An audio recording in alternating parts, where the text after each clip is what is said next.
Hello and welcome to the Queen Elizabeth Youth Center in Mount Maunganui as we take you to this rapid league action between the Tauranga Whai and the Taranaki Airs. Going to be a big matchup today. The Whai looking for their second win of the season. The Airs sitting in 0-2 and hoping to pick up their first win of the season. Going to be an interesting matchup. To take it through today is going to be me, Casey Frank, along with Lindsay Tate. But first, let's have a look at the standings. Lindsay Tate, take us through this. Got the Nuggets up top, Case. They've had a great start to the season, rebuilding over there. Saints, Tuatara off to a hot start as well. Tauranga Whai, who we'll see shortly, off to a great start with a win. When we get onto the second page here, we'll see. Got the Airs at the bottom, a couple of losses. So hoping to change that this afternoon, evening, Case, here in their Rapid League matchup.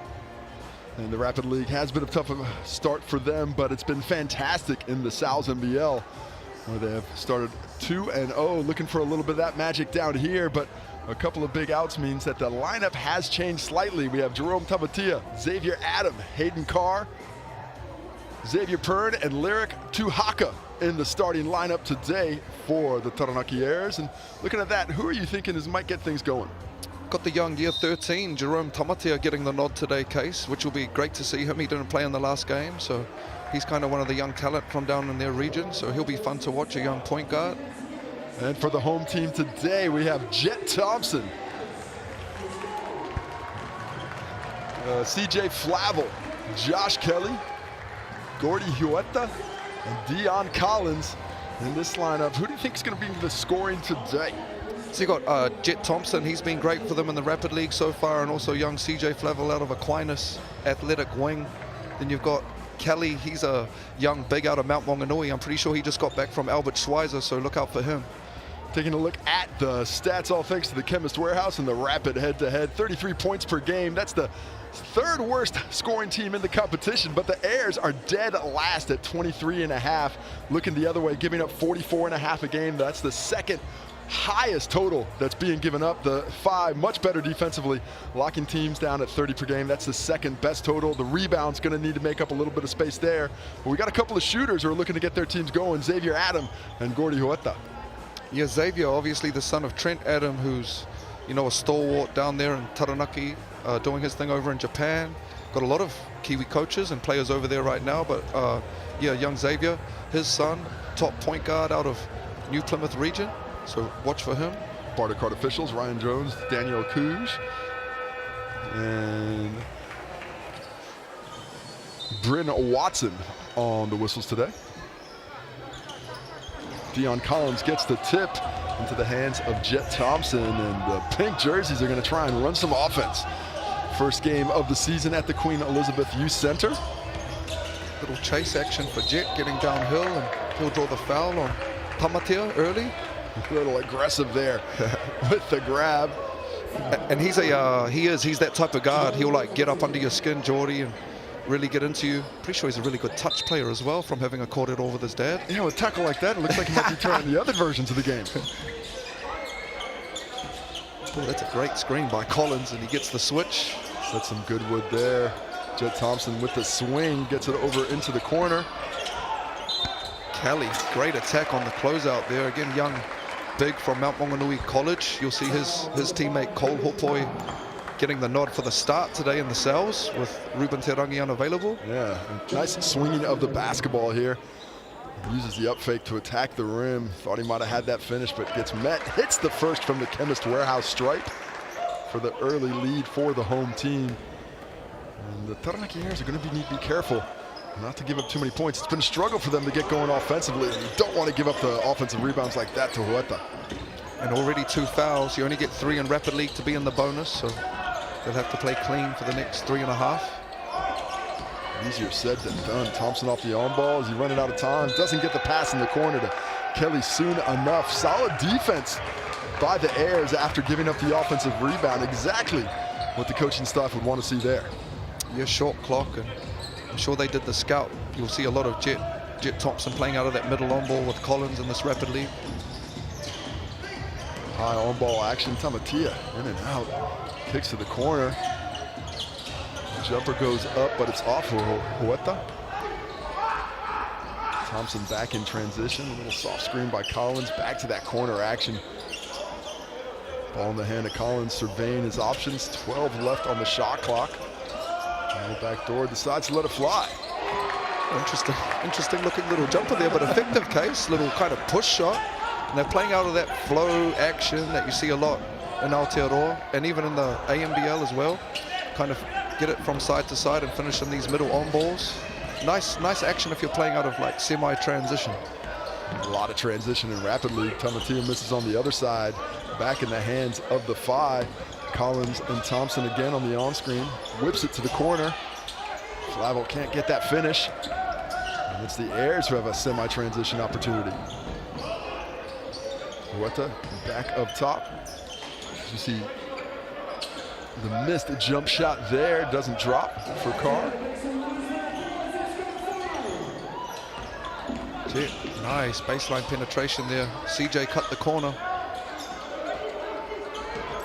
Quite happy to switch a lot of these actions or go under the Airs. Probably lets it fly, but Dion Collins on the glass. Takes the hard foul after the strong rebound. That's the second or third O board already for the Phi. So if you're the Airs in your huddle now, just talking about getting hits when these shots go up and being clean on the glass, they'll be in the bonus as well.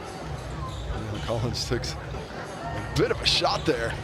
Looking a little bit the worse for wear, but I don't think it's going to be more than just a common foul called. We'll take another look at it. Great position here by Dion Collins, the biggest player on the court. He just takes a forearm straight to the schmozzle. He is going to have to shake that off, get the water out of the eyes, and try and see if he can't line this up from 15 feet at the Chemist Warehouse stripe. It's that little shot put we're talking about. I have to call him the trebuchet. But effective, we see Flim Rapson in the back there checking in. Another youngster out of Mount Maunganui. Pretty sure they just won the 3-on-3 national championships case down in Wellington. Another offensive rebound, big win in the 3x3. What an exciting form of the game. Really opening it up to a lot of players that maybe didn't have professional careers in the 5-on-5, but a lot of options in 3-on-3 for different sizes in particular. You can go to the Olympics now with 3x3, so absolutely. Go to the Olympics, make real money. Beautiful post move there, dropping it in from just a couple of feet. And once again, that semi-transition activity. The Airs now on the board. I like that by Rapson, just playing what's in front of him. And the defense was kind of shading him and giving him that drive. He was aggressive, easy lay. Huerta in the corner after the nice ball movement. It goes a little bit long. Collins with the rebound.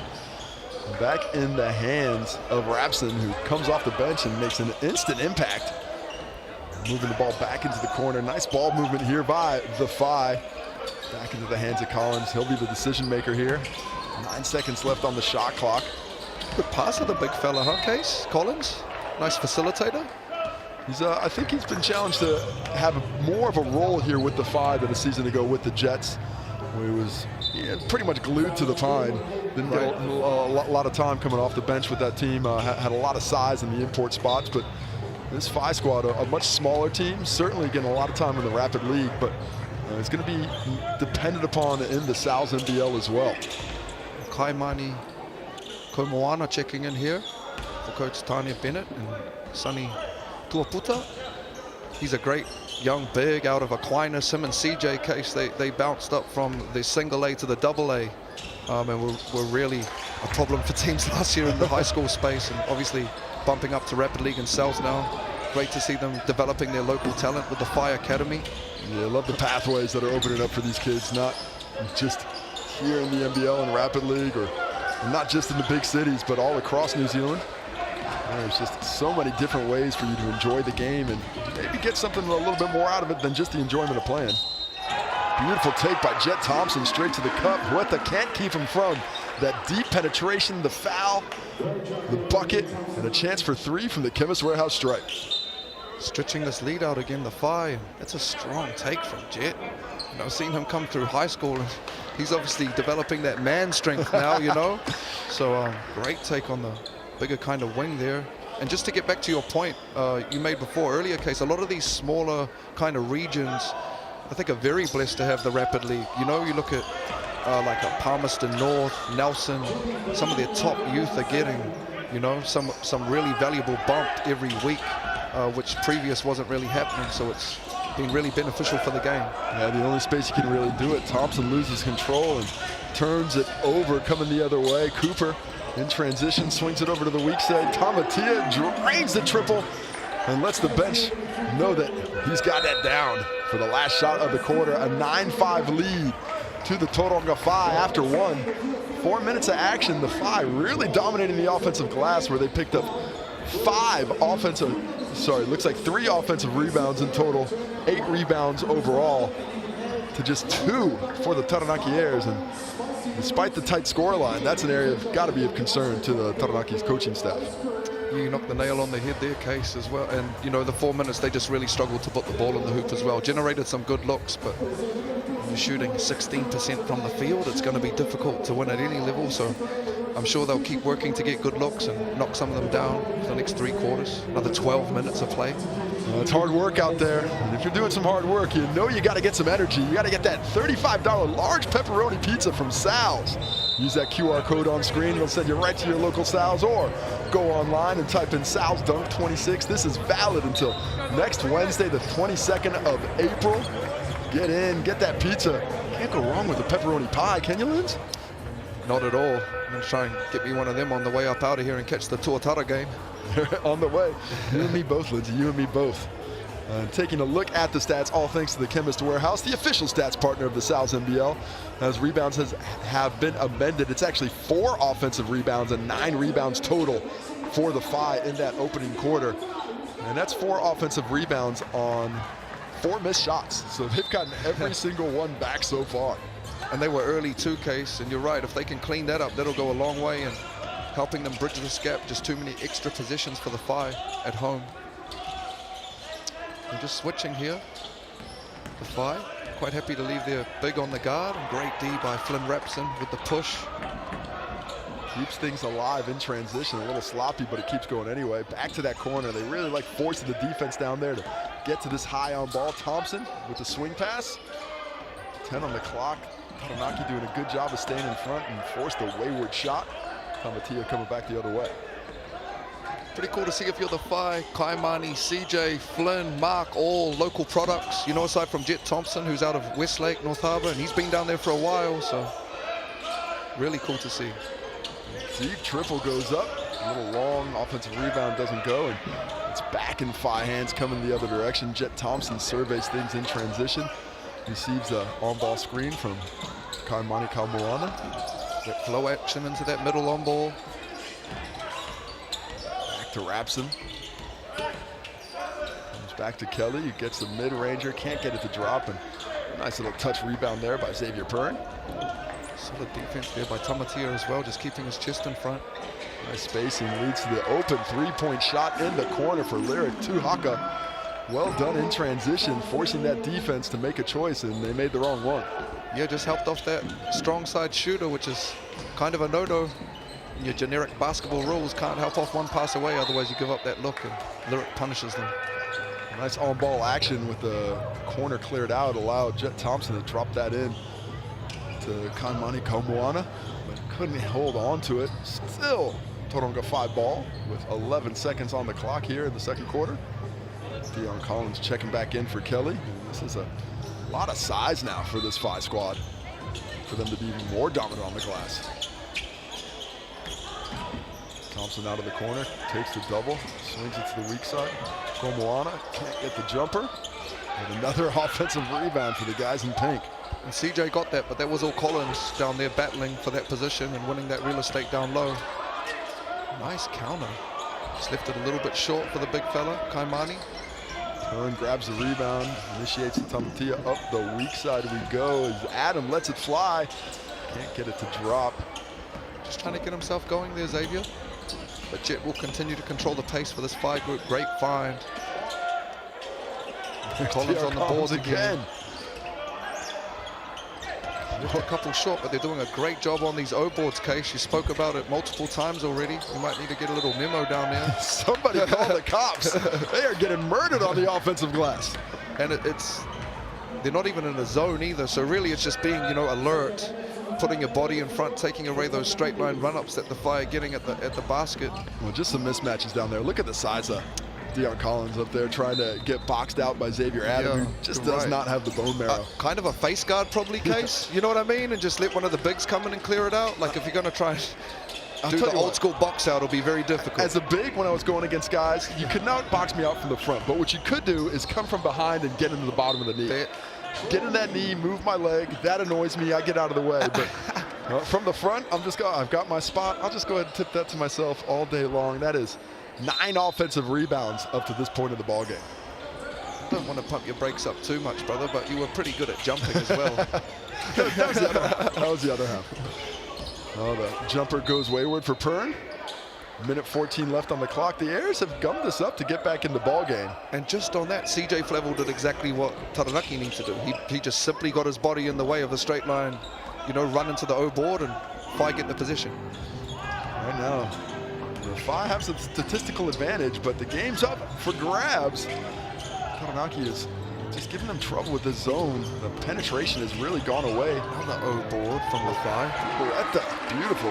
That's a 7th board, sorry, Case. 7th board for him, and I think that's the 9th offensive rebound overall. That is a grip of offensive rebounds. Tauranga not shooting the ball well, just 3 for 14 from the field. Slightly better than Taranaki's 3 for 10. I'm sorry, 4 for 15 now after that make, but they are making up for it with that effort on the glass. Yeah, and even in this quarter, probably 3 putbacks that they've just left short, so they could easily stretch this lead out if they start finishing their breakfast. Almatia, strong drive, takes the foul, but passes it off. So he won't be shooting free throws, but the Airs will retain possession from the sideline. Or possibly the baseline there. Yeah, back to the sideline we go. A great point there, Case. Love to. It's hard too, but you hear that little beep late, you just put that thing on the ring. Yeah, and that's something that you learn, just to feel that contact. You know, you can always get that ball out eventually, but once you hear that whistle, you got to get it up on the rim.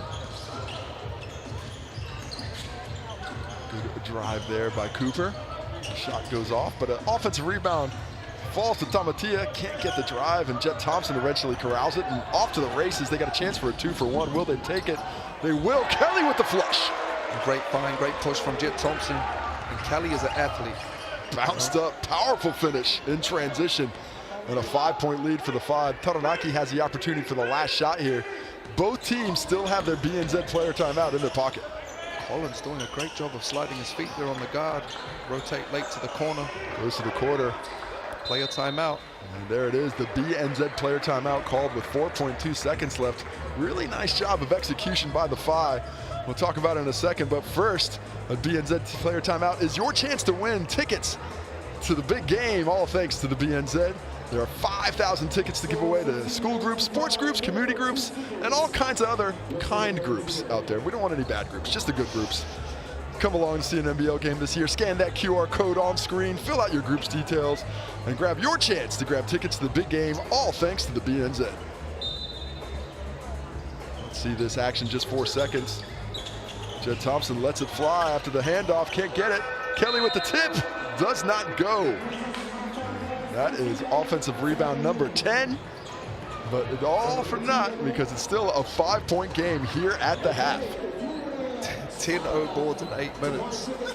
Not to sound like a broken record, but I know I am. But like that is like all they should be talking about over there. And I'm sure Coach Green, he a great young up-and-coming coach, that he'll be all over that. And thanks to the Chemist Warehouse, we take a look at the halftime stats. It's not a lot of scoring one way, really spread out for both teams. Tamatia and Tuhaka, the leading scorers with 3 apiece. Look at the rebounds though. Huerta, you mentioned 7 in total. 4 for Dion Collins. Pern, Tamatia, and Tuhaka doing their best to stem the tribe to tie the other way. Just 3 assists in the ball game. That's because the finishing hasn't been as adept as it should have been. No blocks, more of an defense kind of game. Lost that D. Steals, just the 2 between Cooper and Rapson. And here we see Sonny taking a look and chatting to these guys. Shouldn't be talking about the effort. The effort's great. The execution, they'd like to see get a little higher, shooting 27% in the first half, and the Airs shooting 21%.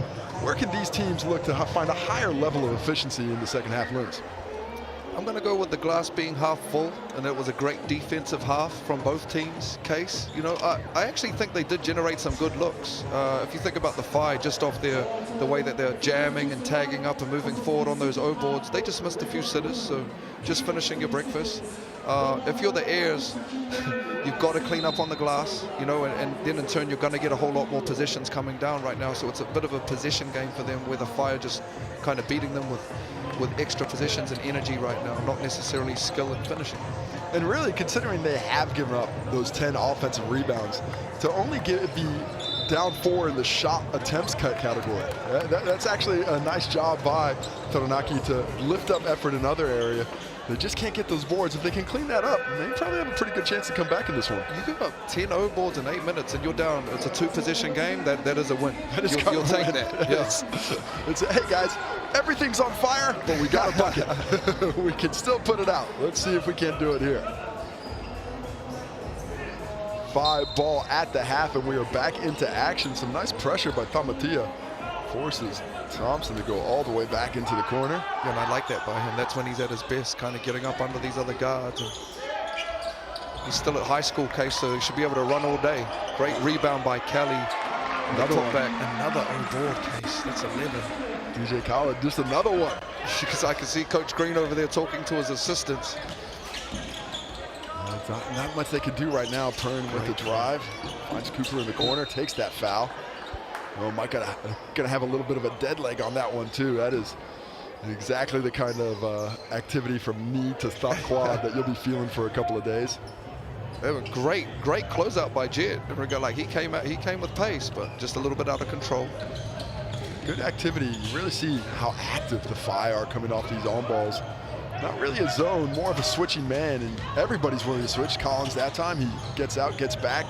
The jumper goes up, and it goes a wee bit short. Collins, and now off to the races. Thompson in transition finds CJ Flavel for the finish. He's been great at that. Just 2-3 breakout dribbles, and he's got his wings out running for him. He's feeding them, so they're going to reward him by running for him. And everyone look good, Case, when we're eating like that. I get my assists, you get to eat. Transition opportunities. What the Whai have been doing best in this basketball game so far. Stretching that lead out to 9. Big drive there. Solid defense at the rim by Flavel, though. Just makes it difficult for Haka to get that finish. He wipes the hands. But maybe just tried to avoid that contact instead of going through it at the rim, and that became a much more difficult shot than it could have been. I love the way he attacked the closeout. Again, it was a little bit sloppy. Love to see him get to 2 feet there, Case. He's so athletic and just give himself counters a little bit stronger, especially with that long body, you know, playing off one. And sometimes for these young fellas, they don't really know how athletic they are. They have not yet realized that, oh, I can just dunk on this guy. I mean, even there, great take by Kelly, but I think if he got to 2 feet, you know what I mean? He's a little bit more protected on that for his little push shot. Kelly's got a great frame out there. Take another look at it. Sets a solid screen. Nice drop off by Rapson, and through the contact of Pern. And as you mentioned, he kind of swings it around, and it's another one. He comes down to 2, finishes strong. Could be talking about the N1 dunk, but I mean, it's still pretty good to get fouled and start shooting the free throws. Absolutely. Taranaki will be in the bonus for the next 2.5. They've done a really nice job, have the Whai, of attacking throughout the entirety of this ball game to put themselves in position. And Taranaki, they just cannot get off the back foot here in the second half. You can see just it's only 1:30 in, but they've definitely picked up the pace. That's something they spoke about. You know, they're getting out and running them lanes, easy layups, continuing to smash the O boards. And it started with the defense. They've gotten more aggressive out there. You see that showing, pushing things out, which has been that effort translating from side to side. It gets contagious when everybody's working like that. That was a great point you made. Kelly and Collins are doing a great job of blowing up those on balls as bigs, and as you know, another O board, Casey. This one's a push in the back, though. Yeah, and they're saying they would have been politicking over there for that one, because you know, like if there was a real big boys player there, I don't know if we're getting that call. You got to give us something. They've got 11 offensive rebounds. Give us one call. And they'll keep the extended pressure here, the Whai. I like that. A little bit of a Jersey crab. They are staying aggressive. Tamatia strong with the ball, though. This is a danger time for the Airs. They need to get some points on the board here halfway through the third quarter. Huerta back up to Tamatia. Turn, doesn't get the on ball. Tamatia goes to the fadeaway. Can't get that. Huerta, and nice to break the other way. I love young Tamatia, but I would like to see Xavier Adam kind of steer the ship here. Just a little bit more, you know, a little bit of a veteran here and just move the pieces around a bit. And Jerome can get out, run some lanes, come off the ball a little bit.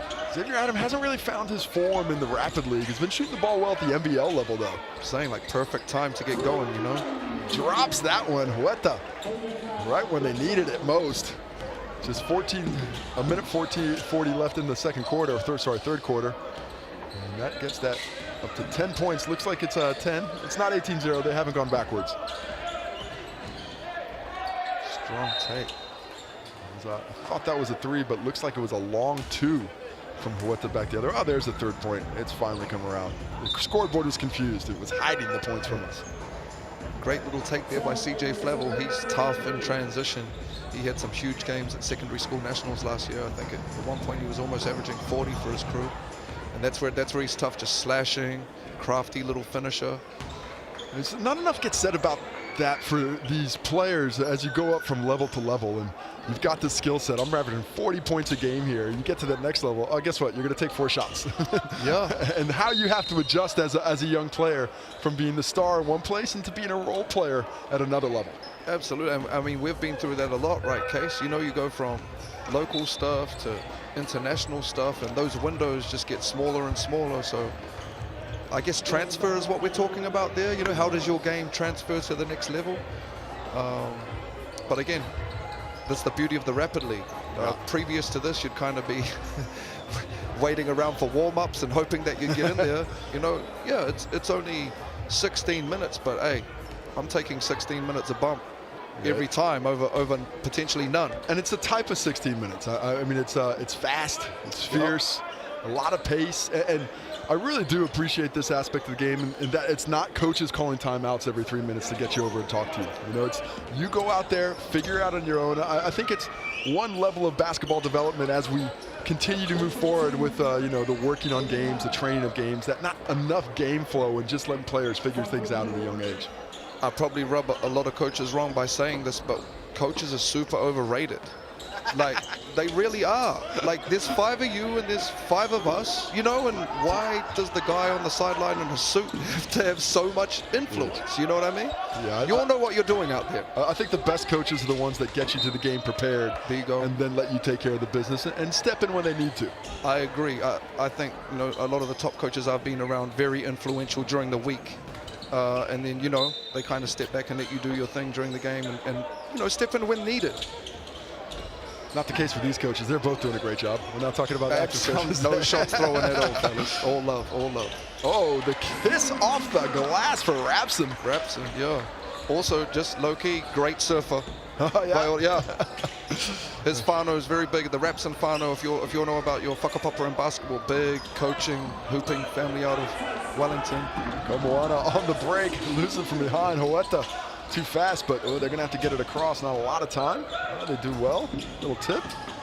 Oh, big block by Huerta, hustling back. It's been great. Lots of energy. Already got 8 boards. Big screen. There. Just a little decleat for Tamatia. He had no fear. Yeah, somebody got to have a court at all with his bigs about that case. That's the cardinal sin of getting nailed by a big. Rapson punishes him doubly with the triple. A 10-point lead now for the Phi. A 4-sec differential between the game clock and shot clock. Good find. Nice skip. Cooper can't get the shot off. Good D by Kelly. Gets it back. Tamatia exploring, gets to the cup. Can't get the floater. Now we got 9 seconds and a tough foul on Tamatia there. That is going to send Rapson, is it, all the way back to the free throw line? Kelly, I believe. But yeah, you're right. That's kind of just a young foul, right, Case? You know, got to know we're in the bonus. Probably a little bit frustrated because we missed that little left-hand lay, but can't just give them freebies with this much time on the clock and this deficit. We'll get a position here, though, for the Airs to finish the quarter. So not all bad, especially if, as you were correct, Josh Kelly is off to the charity stripe for the Chemist Warehouse. If he misses 1 or 2 of these, maybe it does give the Taranaki Airs a chance to claw their way back into this. And a welcome addition pretty sure he just got back from Germany with Cole Hopoi, and Cole's getting the start, but you can see this kid Kelly's going to help them. He should get some minutes in the cells as well, I'd say, if he plays at this level. The Albert Schweitzer tournament has decimated a lot of the youth across the competition in the first couple of rounds, but great opportunity for those young players to go out and see things. 5 seconds here, Tamatia going to the cup, attacks the rim, gets the finish, and that'll be the quarter. Cuts it down to 9. Taranaki finishes strong. They'll give themselves a chance if they can just catch fire from deep. You like that from the young fella, making up for his mistake at the other end and just beats the scout. Left hand lay to finish the quarter. Cut into this lead. Yeah, being a lateral lefty, just a cheat code.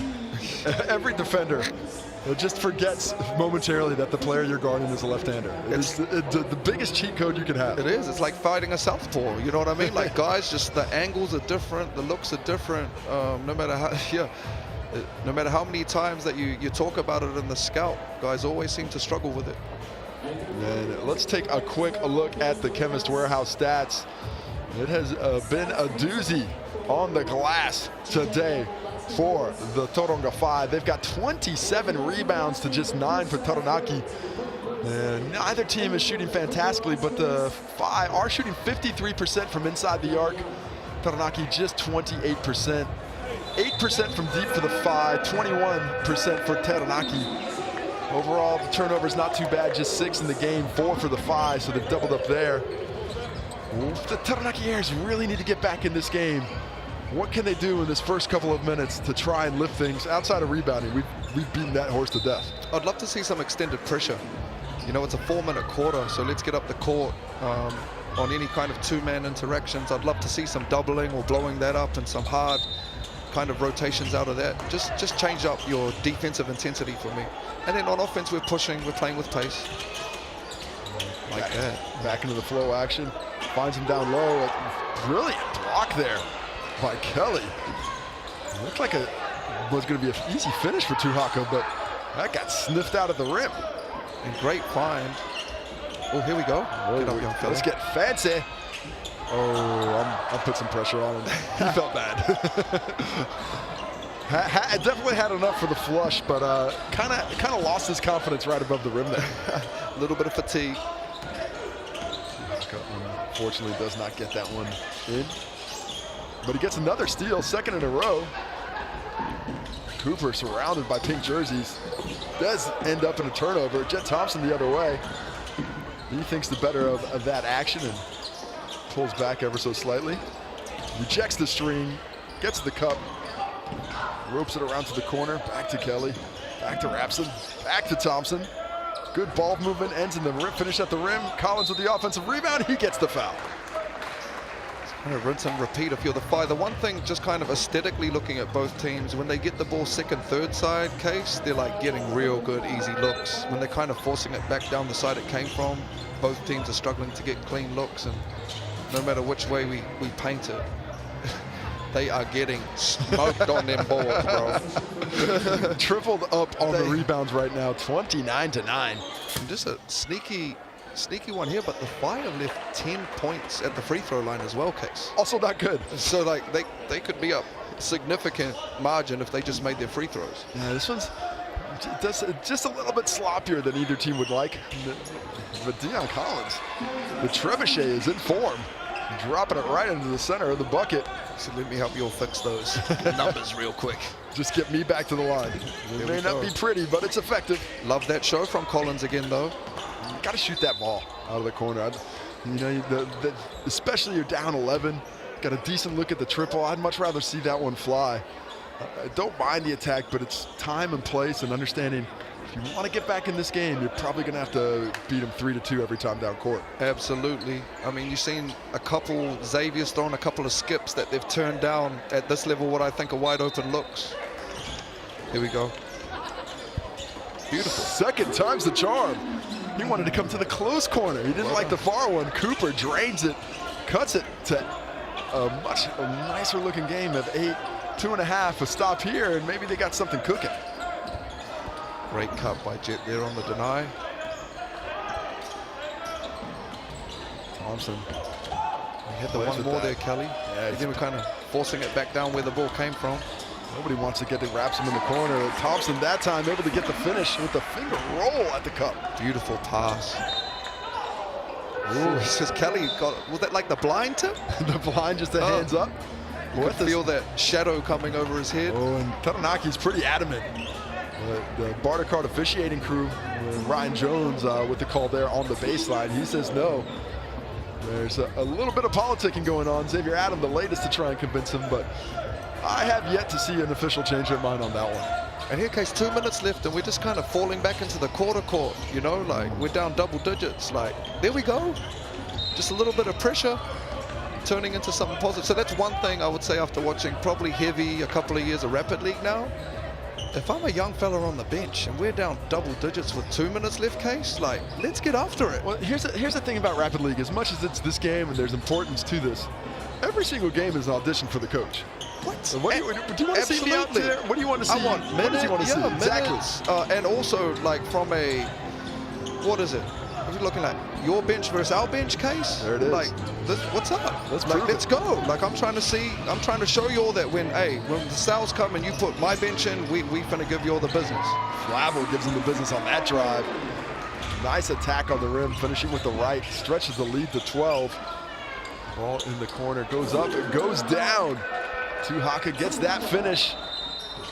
And a big one for the Airs is keep hope alive. Just a 3-possession game if things go right. And just like you asked for, Coach Frank, you know what I mean? Like, let's be ready to shoot that thing from the corner and crash in on these boards and get some quick points up there.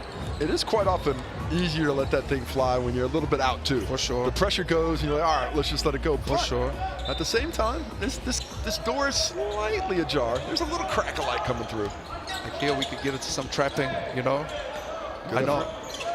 Good effort by Tamatia, comes off the on ball.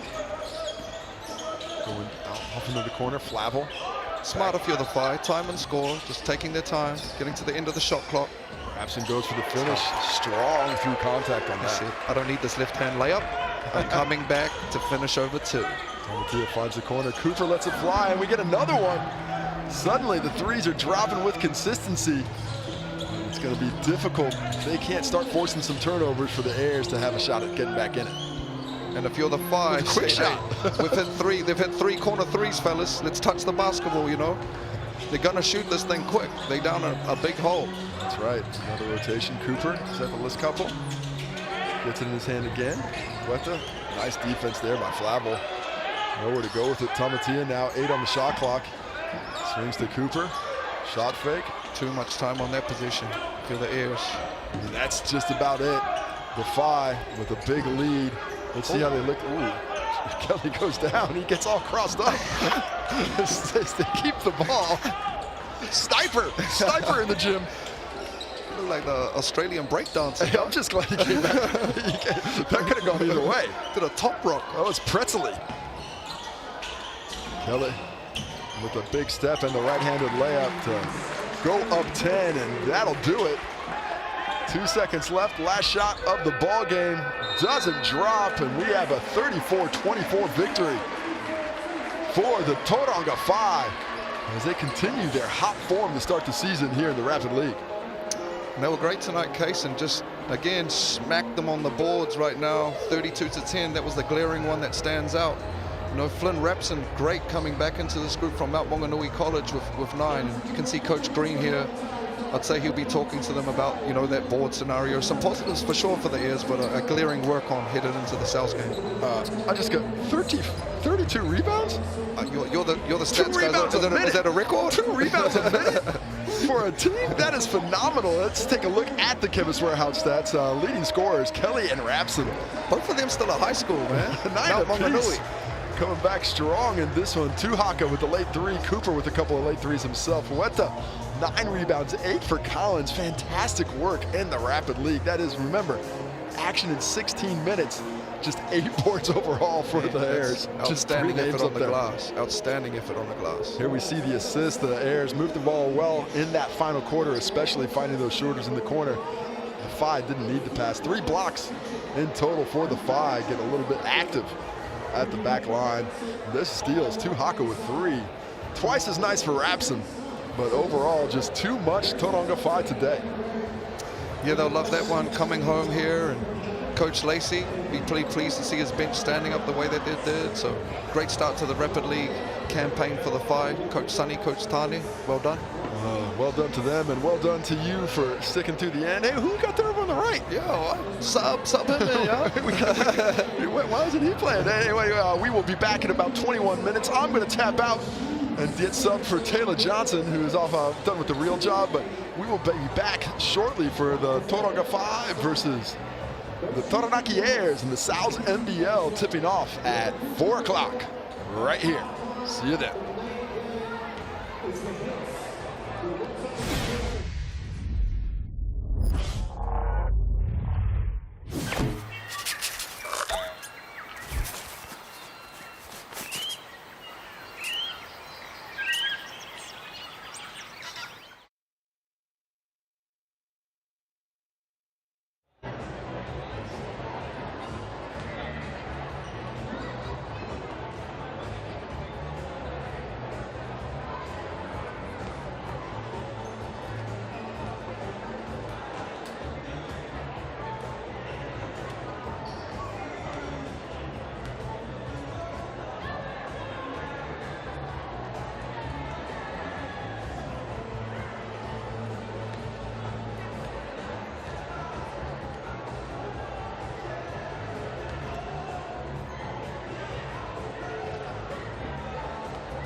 So our teams, we just want to congratulate you to the victories now, and we're getting ready to kick this game off.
Get your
Thank you so much.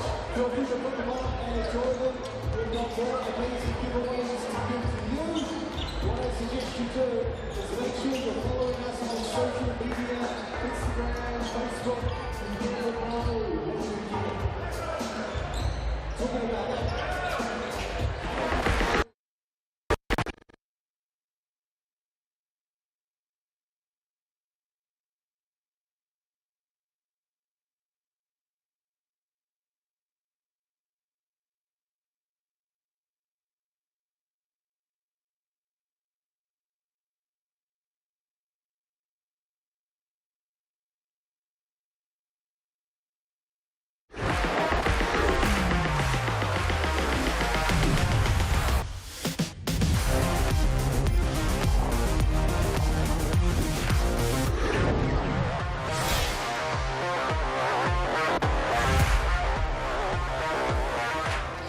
Tēnā koutou katoa e te whānau. Welcome into yourselves NBL action on your Saturday afternoon. Plenty of sport happening live and exclusive on Sky Sport. But we've got your basketball hoops for this afternoon. The Tauranga Whai hosting the Taranaki Airs. Both of them yet to taste defeat this season. Airs 2-0, Tauranga Whai 1 win out of one game, so this is their second challenge. I'm Taylor Johnson. Joining me is Lindsay Tate, 7-time New Zealand NBL champion, and you know a thing or two about this league. What are you expecting from this game? Fun game, Taylor. Rapid League set it off, and then obviously both teams coming in on a winning streak. The O's got to go, so someone's going to take an L here, Whai at home, and they've moved to this beautiful arena, so I'm looking forward to it. Let us know who you think is going to win. It's 50-50 at the moment. Half of you picking the Whai, half of you picking the Airs. Scan that QR code or let us know at yourshout.vote. If you were a betting man, who are you putting your money on? I like the Whai, to be honest with you, although both teams are undermanned. They're at home, got a nice little rhythm going, but the Airs are going to be a very tough out tonight. Well, let's take a look at the ladder as it stands. We've had some good games. It was a good win to the Sharks. We were there on Thursday night over the Bulls, a very understrength Sharks team, and they go up again right after this. They play the Tuatara, the Saints at the top with the points differential, the Nuggets with 2 wins, the Tuatara and Whai as well. As you see there, Sharks 1 win, 1 loss. They go again this evening. Hawks, Giants, Bulls and Jets all looking for their first dub of the season. Don't forget though, still plenty of players to come back for a lot of teams, still waiting on import signings, still waiting on players to return from injury, and also some waiting on some youngsters. Yeah, absolutely, and slotting back in today to the starting lineup is one of those youngsters, Cole Hopoi, so keep an eye out for him. After this, Tuatara, Sharks, then Rams and Saints tomorrow. That will be a good game. And then on Thursday, we are back, Hawks and Rams, and then on Friday, the Nuggets and the Whai for your Anzac weekend, a long weekend after that one. I'm looking forward to that Tuatara game. My boy Jackson Kiss back in the country, so yeah, young local talent, so he'll get a suit tonight, so I'm going to be tuning in right after this. I also work with Mr. Kiss's dad. Cook Jr., Samuel Tuta Jones and Veer. Marcel Jones is a relic in this competition. 40 years old, still kicking about. Who in here do you think is going to be the most influential on this game? I mean, you've got to look at Cook Jr. with Xavier Green out, obviously an outstanding wing. He's got a bit of a concussion going on right now. And Ruben Tarangi on the other side. Cook Jr. will be the one who's controlling the game for the Mountaineers. And obviously need these other guys to step up and contribute this evening as well. Riley Tuta getting the start for the Airs. We spoke to Cook Jr. before this. Let's get his thoughts ahead of the game. Hey Aaron, hey, the Airs blinding of a start last weekend for the first game of the season. But along the way, you guys have also lost Xavier Green. How do you guys maintain, what's the strategy going with your attack against this FI team today? Man, I know obviously losing X is a big piece for us, but you know, it's always a next man mentality. As far as this team goes, we have guys that can step up and make plays. Obviously, you've seen that from Riley, from our guys Xavier, not Xavier Green, obviously, but you know. So yeah, we got a lot of guys that can make plays, so I think we'll be fine. I think we just need to play together as a team. Nice. The Fire's in a similar position where they've lost Tarangi today as well. So do you guys have a different approach to the way you're going to attack and the way you're going to defend against the Fire team today? I mean, obviously this is a good team, and we're always going to scout the teams that we're playing against and kind of try and attack where we think we have the advantages. I wouldn't say that there's one particular thing that we're looking to do. Again, it's going to be a team effort, but overall, I think just executing our stuff and playing through Tane is going to be one of our biggest advantages today. Nice one. Hey, good luck for today. All the best. Cool. Thank you. I appreciate it. No pressure, Tane Samuel. Cook Jr. said it's all coming your way, and you're going to lead the way. Let's see who's going to lead the way for the FI in their starting five. Coached, of course, by Matt Lacey. Bazant, love seeing him play. He's just got so much riz. That's the word I want to use, riz. Murray, Masters, Hopoi, one of the names you just mentioned, and Tata. Where do you think the best matchup is when you're looking at who's going toe-to-toe with the Airs and the FI? Who is it? I'm excited to see young Cole Hopoi, brother of Carter Hopoi, son of Dave Hopoi, local product, just got back from Albert Schweitzer tournament in Germany, which is kind of like a prestigious tournament. He gets the start this evening at home. That's him on the screen right there, about to shoot the ball. Young, handsome fella. Really looking forward to watching him bump this evening. I'm sure they're pleased to be at home as well. The fight in the Rapid League game, interesting as well. Yeah, and again, like Cole's still in high school, so they got a whole lot of high school kids out here right now. And Mark Kelly, Flynn Rapson, and they were great in that Rapid League. You've got the likes of CJ Flavel and Kai Mani, obviously, who just came out of Aquinas, and they were great as well. Let's take a look at the Chemist Warehouse head-to-head. Thank you, Chemist Warehouse, for sponsoring the South NBL. Scoring, obviously, a big stand up there, but the FI with their three-point field goal percentage. We love to see people draining triples. Yeah, a little bit skewed, Taylor. It is one game, you know what I mean? And they did shoot the lights out. I'll be real impressed if they can shoot 55% from the three-point line for the season. It's a challenge. Yeah. It's a challenge. Big battle, though. You see Dane Samuels and Nick Tata. You heard Cook talking about it in the pregame. Two really talented big men that'll be, you know, really influential in the outcome of tonight's game. I love that logo, that FI logo right there. Really catching my eye. Love a good stingray. The protectors. They need to protect their court. All right. You see Dane Samuel, tall black. He's won a couple championship rings out here. A couple more people backing the fight. Yes, the fight obviously without Ruben Tarangi. That's a big out. You know, we talk about Green. Ruben's a massive miss for these guys.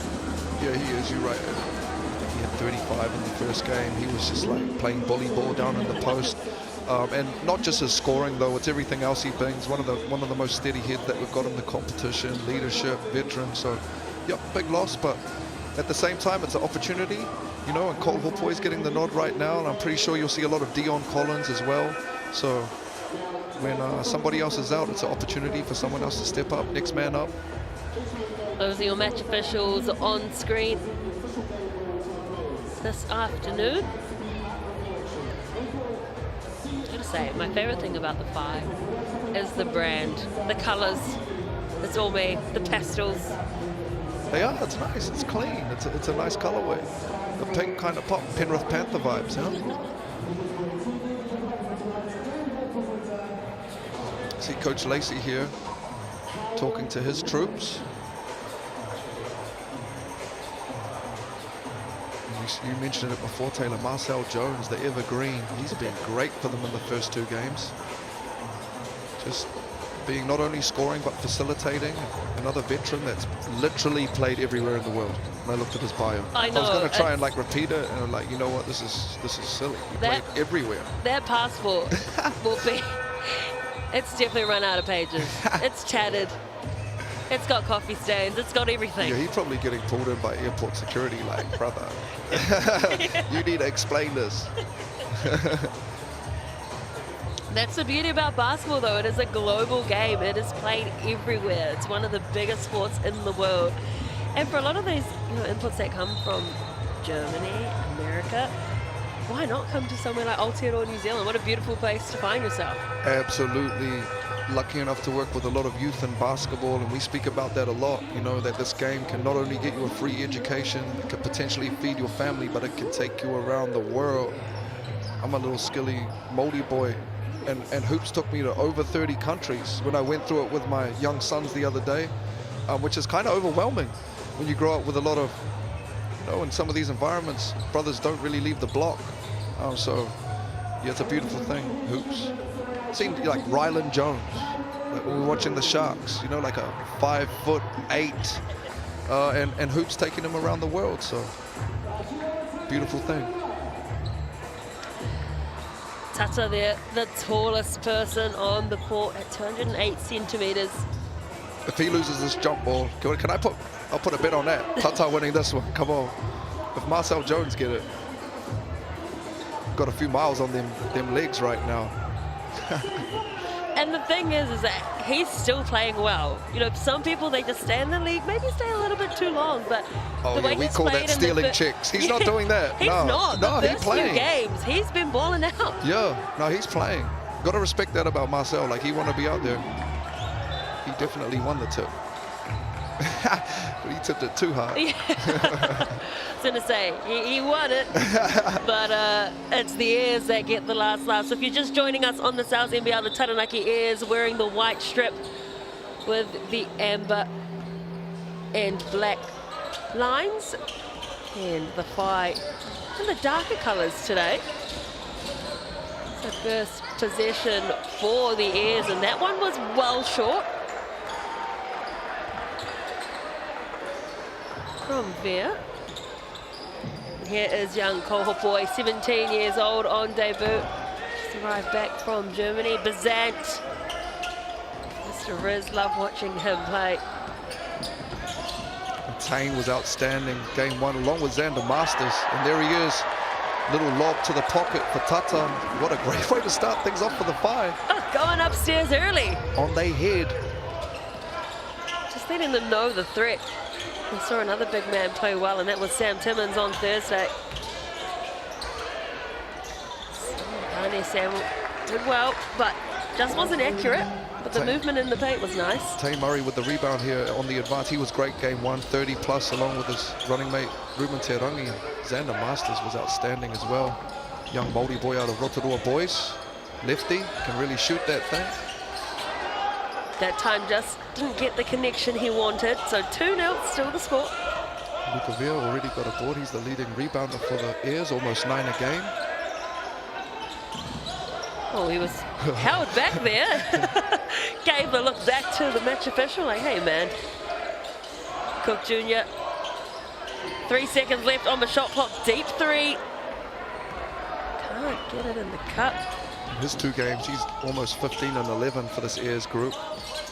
Been really good, especially last game they lost Xavier Green, who's been outstanding really early in the game, and Cook did a great job of leading this group. Murray, quick release, and his money on his first attempt at a triple. And that's a frustrating one for the Airs, because you know that if they would have done a scout, they would have watched tape, and Tane did that all game 1, so they've got to take away that airspace. Cook Jr. did well to bully his way to the cup, but just couldn't finish and get the ball to drop. Tata at the top of the perimeter.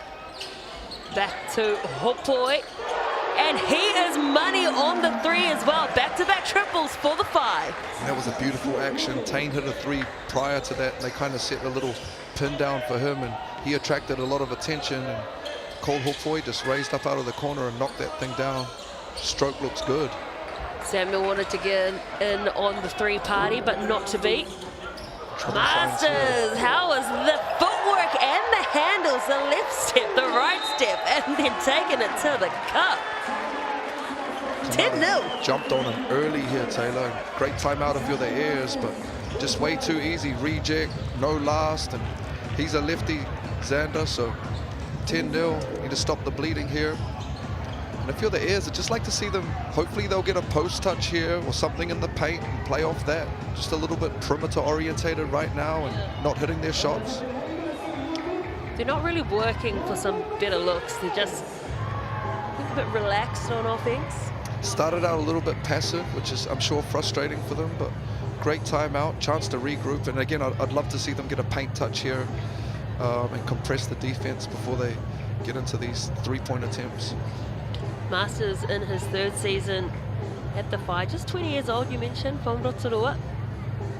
As much as we talk about how much you can travel and, you know, the imports that come through, it's so great to see the homegrown talent. I mean, you look at the Airs, so many of these players out of New Plymouth Boys High School, all locals. As with the Whai as well, plenty kids still at Mount Maunganui College. Oh yeah, the Whai's doing a great, I mean both teams are, but you know, being slightly closer here in Tamaki Makaurau to the Whai, we just went down there recently and played in one of their academies pre-season tournaments. If you're looking at their roster, Josh Kelly's Mount Maunganui, Kaimani's Aquinas, CJ's Aquinas, Flynn Rapson's still at Mount Maunganui right now along with Cole Hopoi, so they're doing a great job of developing locals. Xander Masters out of Rotorua Boys.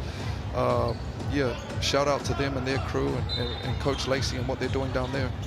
Both teams have attempted 5 field goals, but Tauranga have hit 4 and Taranaki have hit none. That has been the difference. It's been the accuracy. Jones just wants to get some first points again. Even he couldn't get that. That's usually money ball for him. I love the action. I'd just like him to be a little bit more aggressive.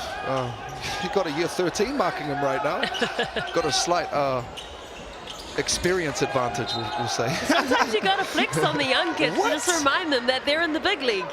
Come on, that's all these dudes doing out here at men's league, just flexing. So for sure, need to do it in the cells. Alicia Casey Frank, you're just throwing elbows at everyone. I mean, Rubes did that all last game. He just played bully ball, you know, and they didn't really adjust, and it's he effective. ate for free. Absolutely. Hey, Marcel's generally pretty aggressive, Taylor, so I don't think we're going to have to talk to him too much before he gets up some field goal attempts. I love an angry Marcel Jones. Yeah, an aggressive. Yeah. And angry. I like the back chat too. Burry inbounds to Bazat. Puts it back. Great matchup there, Luca and Tane. Played against each other a lot in high school. I know Luca from Auckland Grammar by way of Sunrise Christian. Played 2-3 years over in NBL 1. Tongan descent out of Tamaki Makaurau here. Riley Tuta, he's a local from down New Plymouth. Great opportunity for him this evening. Or Xavier Green's out. A foul on the baseline, I think. Got Jaden Bazant on a little hook. That might be the first foul of the game. Got a little switch there, I think, against Marcel Jones. And the veteran picks up a smart little foul. So the Airs, 3.5 minutes into the game, yet to register any points. They'll be feeling frustrated. Dion Collins checking into the game here. He was great in the Rapid League. CJ Flavel as well, out of Aquinas. See Quinton Bailey as well for Taranaki. He's been great for them as their 6th man. Much needed size. 12 seasons in the NBL. He's in great shape. He played 12 years? Man, he's in great shape. I like this right here from Tanya. This is exactly what they need. When you got a big body, you got to use it. And finally, look at him. He's happy about it. And that's exactly, you know, create a little bit of energy right there. I like that. So great action if you're the Airs, and we'll look to go back to that. And it'd be great to get some kind of post actions on the weak side. See a lot of, in 2026, you see a lot of brothers waving to shoot threes. Be great to see some weak side cutters and fill. But great action if you're the Airs there.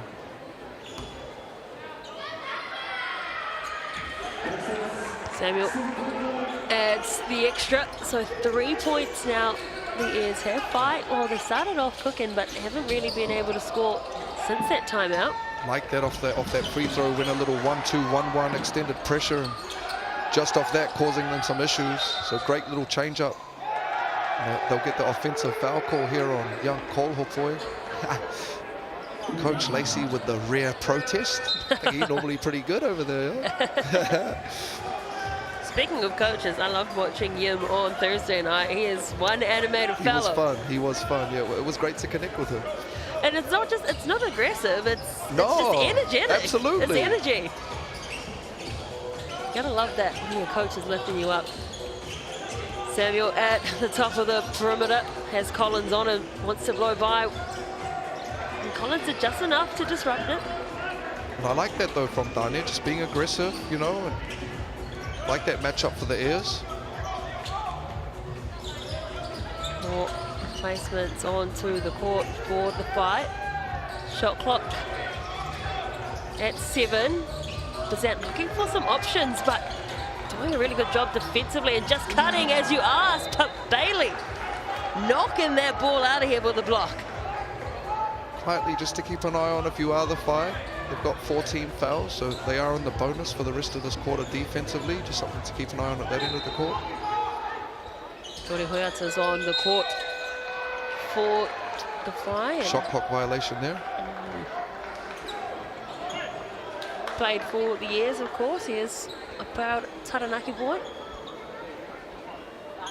If I'm the Airs here, Taylor, I'm going back to Dani, you know, or Marcel down on that post and getting some little weak side actions on the weak side. So don't mind this either, a little on-ball action with the big fella. Samuel, yeah. There's a height mismatch underneath, and Bailey, that's the easy hook shot you need. And great adjustments from the Airs, you know, early on, just a little bit kind of struggling to find their identity. Got stuck on the perimeter, but last couple minutes, got some stops, changed up their defensive looks, getting into the paint. Great find. Beautiful find, and all of a sudden, after going on a 10-0 scoring run, the Airs have replied, and it's 10-7.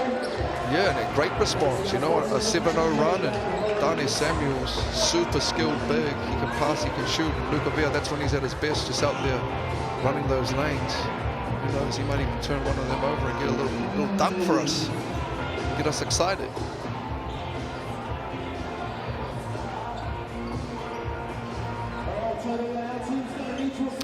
Just had to real aggressive early on, probably just had to take the defensive pressure off a half beat there and allowed the Airs back in with their foul issues. You know, they're in the bonus for the next 5 minutes.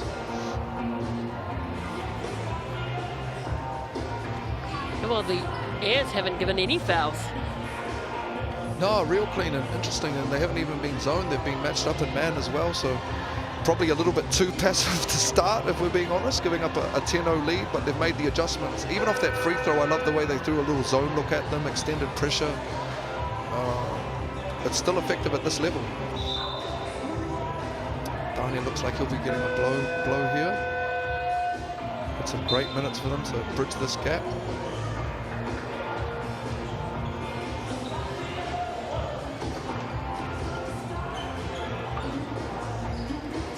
The Airs, 2 games, 2 wins. The Fight split the 1 game so far and a win. So one team will get handed their first loss this afternoon on Saturday. We are to inbound, as I mentioned. He played for the Airs from 2022 to 2025 up against his old team for the first time. Still in this 1-2-2 here. For Taranaki, little zone look, giving them something different.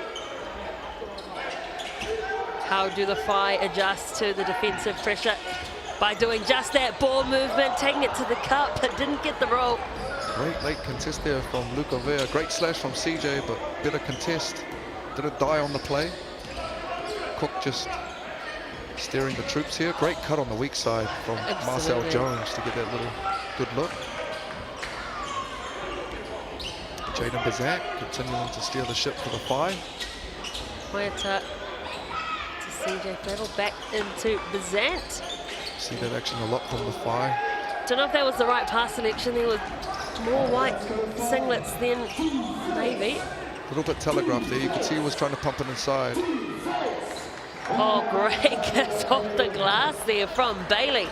It's been great off the bench. And just done a great job of adjusting and going to the mismatches inside. A little bit of a settle there for Bailey, but you'll take it. Doing a great job defensively on Tane Murray early on. The Airs only let him get loose for one so far. He was lights out game one. Well, he steps back and pulls the trigger and finds the target. Murray, he heard you. Yeah, he said take that, LT. Take that one with you. But yeah, exactly, just imposing himself on the game. He could probably feel that it was time to get aggressive, and it's nice to be able to just take a one dribble contested step back and knock it down from three. Cook Jr. Behind the back dime. Marcel Jones can't knock it in, so it goes on the highlight reel. That was pretty. I said, come on, Marcel. That might have made Instagram if you made that. Great take by Bazan for the and one, finishing with the offhand. And again, with all respect, I think Jaden ready to pop. You know, I'd love to see him just impose himself on the game a little bit more. He's been around a long time. He's had, you know, some success, kind of bounced around at different levels, but I really think it's time for him to be a lead guard at this level and put those numbers on the board. That's a great take. When he's in shape, he's a problem. Zant made his tallback debut back in 2022, adds the extra for the three-point play. And with the Jets, the Bulls, and now with the Fight. Well over 100 games in the league. And the Masters will check back in. Good crowd as well in Tauranga Saturday afternoon, because there's plenty of sport back on. Xavier Adams will run the point here to finish the quarter for the Airs. Son of Trent Adam, local product from down there, very well known. Been with the team since 2023. As Xavier. Him and Riley played in high school together. Down in New Plymouth Boys, had a real successful run there. Samuel steps to the right-hand side. Just pulls short. Jones almost had the O board, but not to be. Good scramble from Hoyata. I love seeing Xander play a little bit more off with the ball in his hand.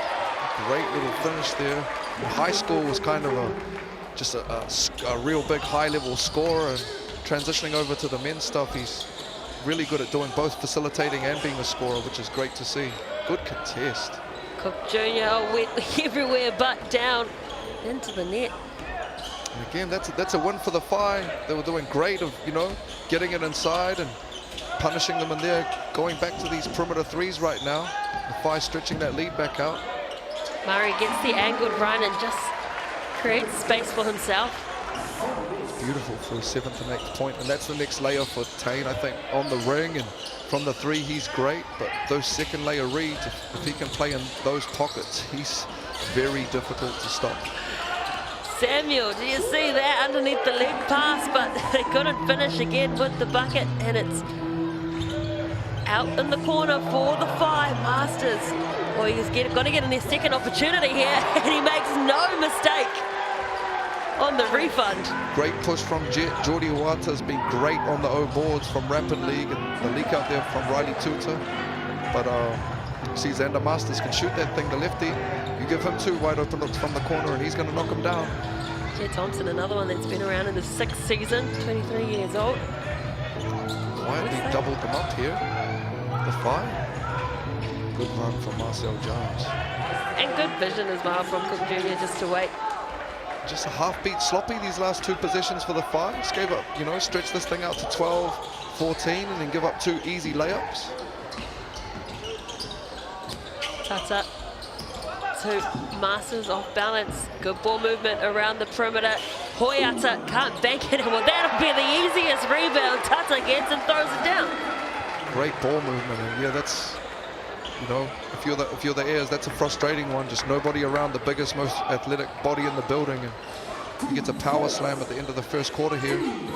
208 centimeters tall is Tata. Towers over everyone else. A couple over 2 meters, but Tata tallest on the court. Good footwork by Samuel to make himself available. Jones will get the bucket.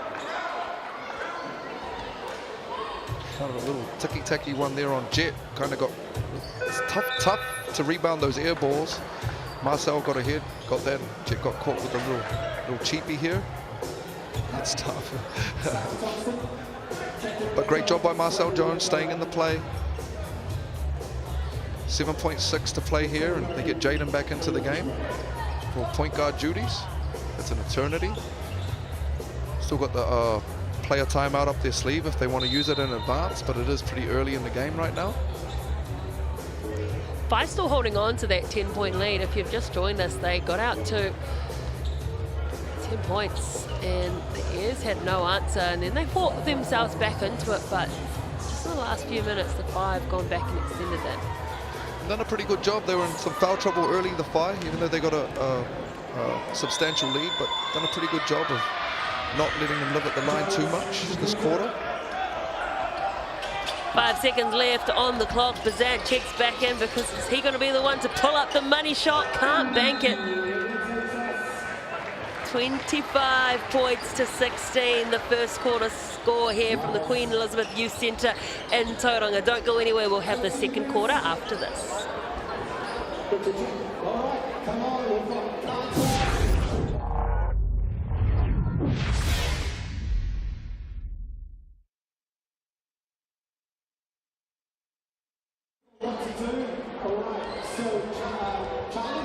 You're going to be doing the ball down there trying to get the hoop. You the same way there, Carter. All the pizza slices are here. Once you get in the hoop, you run back and grab yourself a slice of pizza. 45 seconds on the clock and go.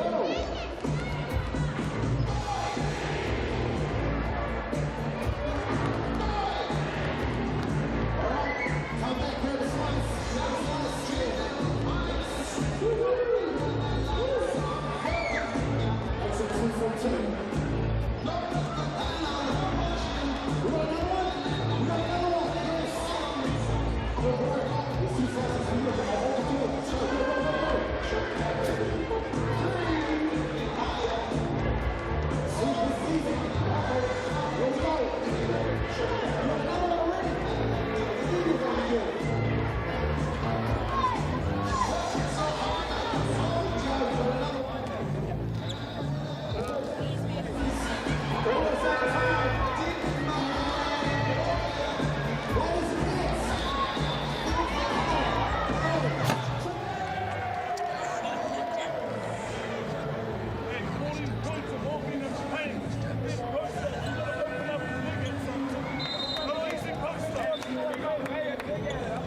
We've had our quarter time M&Ms and these guys have had their quarter time talking to. What do you think was said for the Whai? Because they've let the Airs back in. They should be dominating a bit more looking at the stats. I love that. You could see Coach Sonny getting after them a little bit. Statistically, if you look at it right now, they're killing them on the board, the Whai, but 5 turnovers is probably their work on for them. On the other side of the board, Taranaki's shooting woes kind of continuing from the perimeter, 0 of 7 from 3. Did a great job of getting into the paint, but probably going to have to start finding someone to knock some shots down from the perimeter and stretch the court a little bit. Otherwise, the Whai are just going to clog up the paint. We're talking about our quarter time M&Ms. Well, make sure you get yourself a halftime pizza. If you order it now, I'm sure it'll be there by halftime for you to enjoy on your Saturday afternoon, or you can order one for Saturday night, because after this it is the Tuatara and the Sharks. Tata and Jones, that's a good battle. Oh, Tata gets around and again throws it down. Kind of a little bit of a gamble there. I'm not sure if they were trying to double, but Tata just slippery eel gets right through there for another kind of, those are probably 2 of the easier dunks he's going to see all year, I would say, the O-board and that one, which is a great way for him to get his confidence up. And the stats up. We love seeing the stats rise. Right. Cook Jr. for a mid-range jump shot. Zach tidies up the crumbs. It was an easy one for him as well. No one boxing out for the Airs. Kind of like not really the shot that the Airs need right there, a contested mid-range off no real ball movement. And again, Cook Jr. has been great for them early on, but a lot more success for the Airs when they're getting the ball second and third side and later in the shot clock, then kind of trying to play early down one side.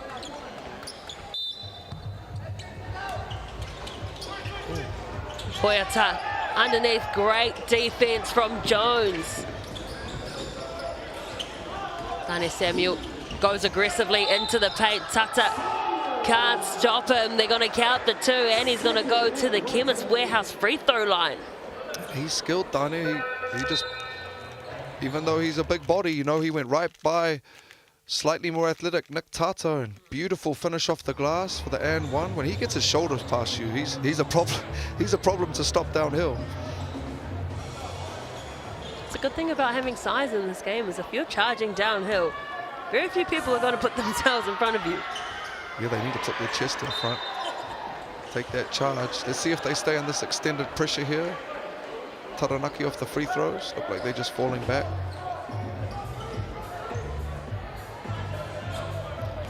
Zant and Cook Jr. going head to head as the point guards today.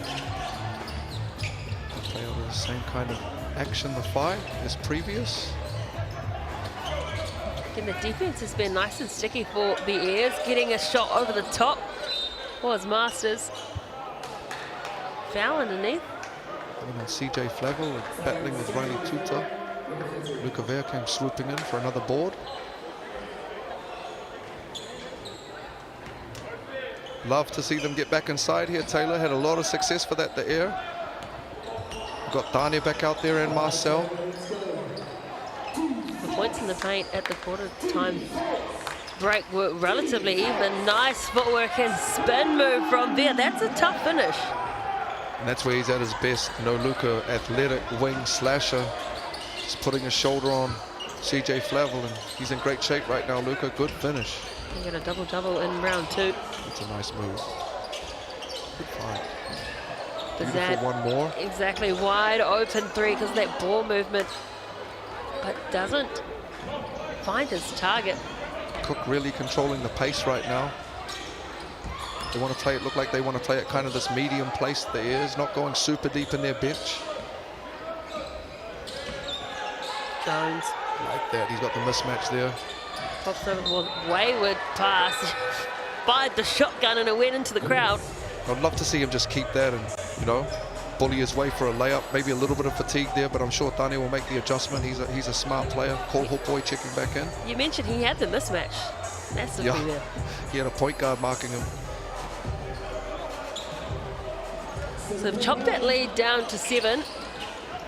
Just a couple of possessions in it. Zant tries to get around. Samuel lines up the 3 ball. Dane just going to bring it down. Wants to go toe-to-toe with Tata. How's the footwork and the handles? Well, he got there. Just again, it's the execution, the field goal percentage. Was sitting in the 30s beforehand. Like that by Jaden. He just kind of rejected that on-ball screen and was aggressive. Just playing what's in front of him.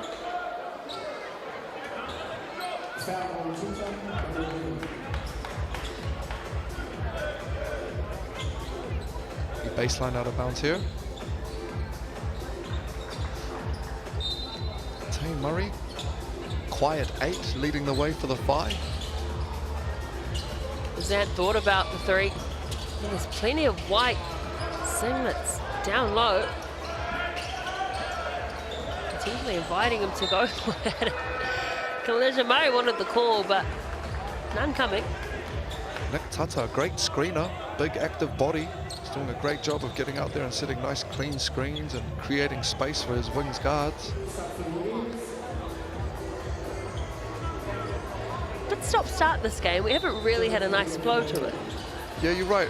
Early on, they definitely jumped on them, but it slowed down. And love this matchup with Luca Vea and Tane Murray.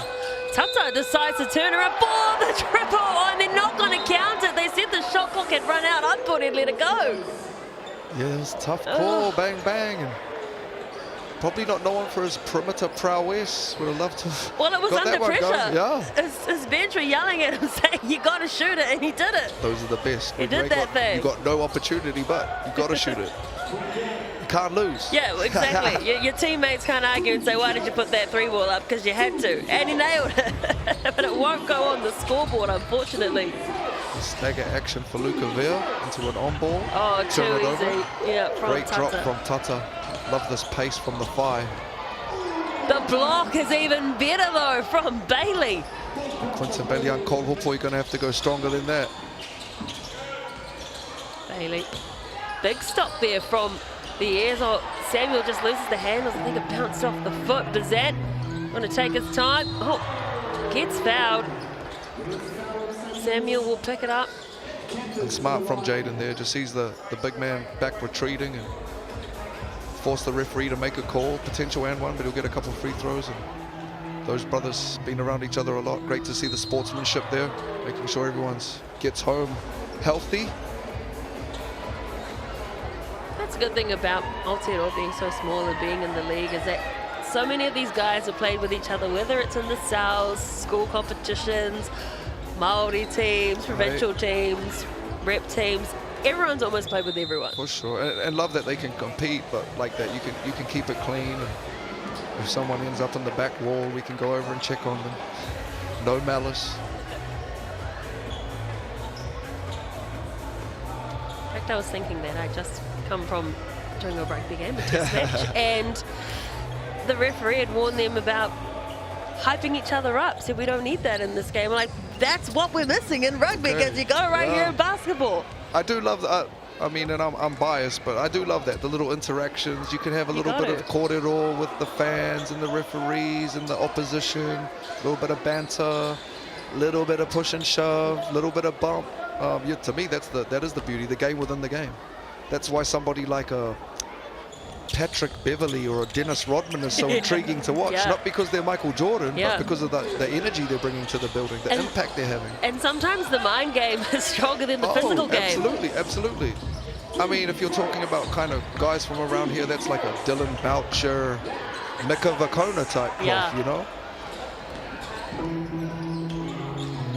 So another wayward three-point attempt from the airs. They're not having any success. They are 0 from 7. On the arc, but this guy is Xavier Green, Taylor. For sure. Definitely can space the court for them and put points on the board. So he's a big loss. Hopefully, speedy recovery. I'm sorry. That is a great block from Tane Murray. Well, he's flexed on us offensively. We've seen some good stuff from him on defense too. Yeah, Tane's high level. Great basketball player. I'll say better human being in the time I've spent around him. Oh, nice take. Bazant, mid-range jump shot is good. That's Jaden Bazant right there in the pocket. Really under control, 2 feet. Beautiful little mid-range game. Bailey, again, a good injection into this game. We've got another whistle. They had a lot of foul trouble in that first quarter, but then they did well to adjust, right? 5 minutes in, they were already in the bonus, but then I don't think they really gave up too many after that. No, they did a real good job of adjusting, and they stayed in man as well. And if you're Taranaki right now, you kind of need a second, third threat, and I think for them that's Riley Tuta, to be honest with you. He's another talented young man. If we're talking about Xander Masters for the Phi, Riley's right kind of cut from that cloth as well as this young man here, Xavier Adams, as well. He's been shooting the ball great. They just need another threat out there right now, especially with Tane Samuels, on the bench and monitoring his minutes.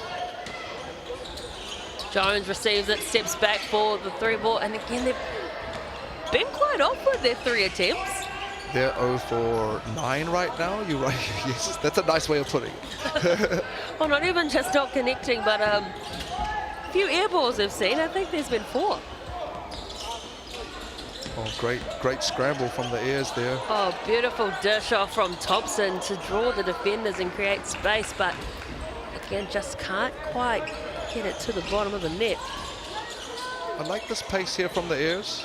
Second side touch here. We'll get into this middle on ball type action. 2-3 zone from the fighting his way through.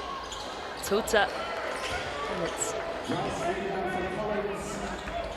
defensive rebound for the Phi. Collins. Oh, great rip.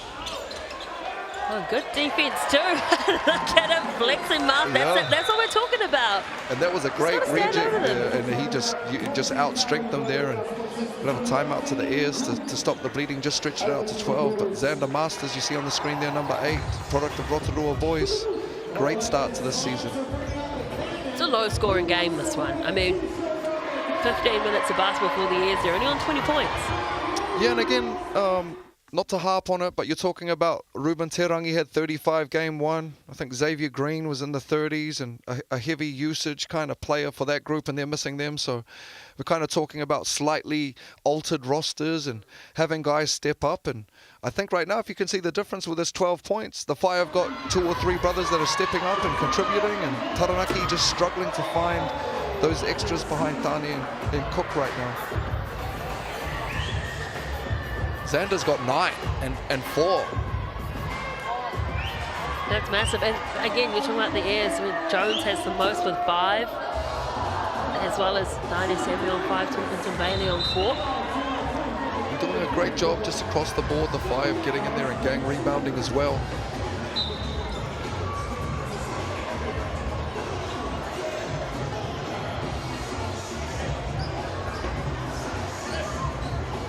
No major foul trouble to deal with either from either teams.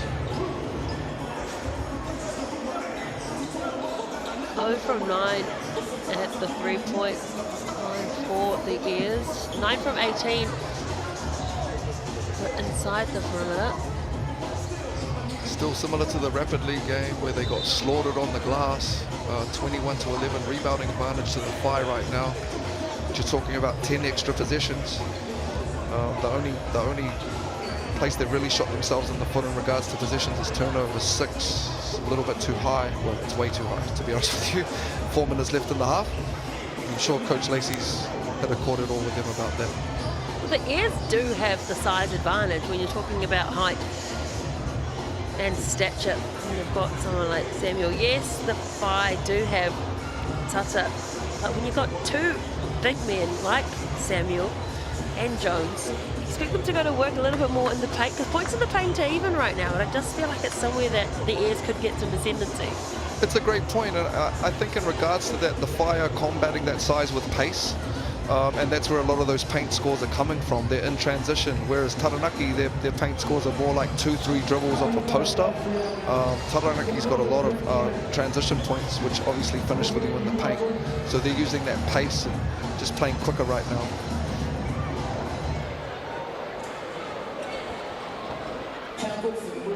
Biggest lead of the game was 14 to the Whai.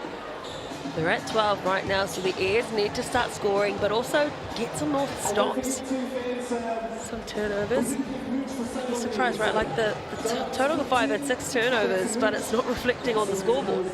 No, you're right, and again, a lot of that's just been made up from energy, effort, extra possessions on the boards. So they've done a great job of that. It was similar in the Rapid League game as well.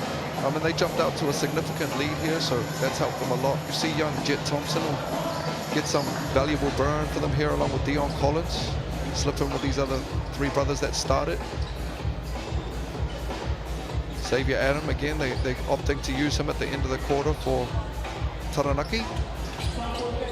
Marcel Jones playing big minutes. Like we said in the pre-game, you know, he's not collecting checks. The man is working hard. Shot clock discrepancy here. Taranaki look like they're running a little kind of stagger action. That's when you send kind of 2 screeners down to someone you're trying to get open in the corner. Well, the weather hasn't been that great in Tamaki Makaurau and also around the country. So I think there's a lot of people with their eyes on basketball. If someone was new to the game, what kind of defense, to describe the defense and what you need to do to stop a team like the Airs? The Airs? Educate everyone. Yeah, wow, great question. I mean, right now, if I'm the Whai, saying, okay, they're struggling to shoot from the perimeter, so we're going to take away the paint. So I'd kind of be going under a lot of actions, clogging up the paint, playing kind of the mind game of, what are we talking about percentage-wise right now? 0 for 9 from the 3-point line. Until you'll hit a couple, we're going to be clogging things up in there for you. And like the terminology, the weak side. Oh, yeah, I mean, yeah, we can do some basketball 101. Split line is basically like an imaginary line that runs down the center of the court. strong side is the side that the ball is on, and then you just mentioned weak side. That is basically the half of the court where the ball is not. And then you kind of get into a lot in basketball. You're talking about the pace you play with, the spacing that you have. I kind of break offense down into 4, Taylor. It's pace, space. Then you have an action. And then after that, you're basically reading.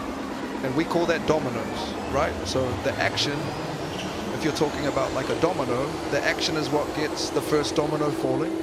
And then it's on your 4 or 5 players out there to make the right domino read behind it. Does that make sense? It does. Okay. Well, you can play for me then. You still run your camps? Yeah. Well, Come through, plug me. if you're listening and you're liking what you're hearing with the dominoes and the 4 different ways to have your attack, go give us a plug. You got one any locked in? I just finished one with my man Jackson Kiss, but yeah, Central Auckland Silverbacks, man, come through. Find Lindsay on socials, you'll see it. Here's that stagger, and they go back to their point guard here. Collins just applying some pressure. A little bit telegraphed there. They'll get the side out here with 5 seconds on the shot clock, so short clock here for the Airs. Yeah, inbounds it. Driving and slipping as well on the court. That's unfortunate. I thought that just was a slip, but maybe Jet Thompson add a little in there. Yeah, that's a tough one for the referees because it did look like a slip, but Jet did a pretty decent job. Yeah, tough call, but get those. I love the way the Whai didn't really, you know what I mean? No point in dwelling on it. Next play mentality. They will be in the bonus for the next 4 minutes. Airs have got 1 foul to give.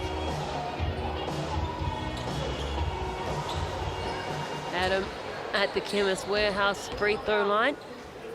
Able to break their scoring drought, and he does just that. Just hanging around right now, the Airs. Buying some valuable rest for Tanya Samuels as well. I wouldn't be surprised if we see him for the last 2.5. Great to see Xavier Adam getting himself going. Talented young guard from out of New Plymouth. Kind of been bouncing back and forth between here and the States in the off-season with school. Thompson. Comes to the right side, there's another whistle. What's he on, Adam? I'm with Taranaki there. I thought that was more on the blue side, but they're getting into a lot of guard-to-guard screening actions, the Whai, and even little touch screens. You see that a lot now where it's almost like a fake screen. And guys slide out into space. Adam on Thompson.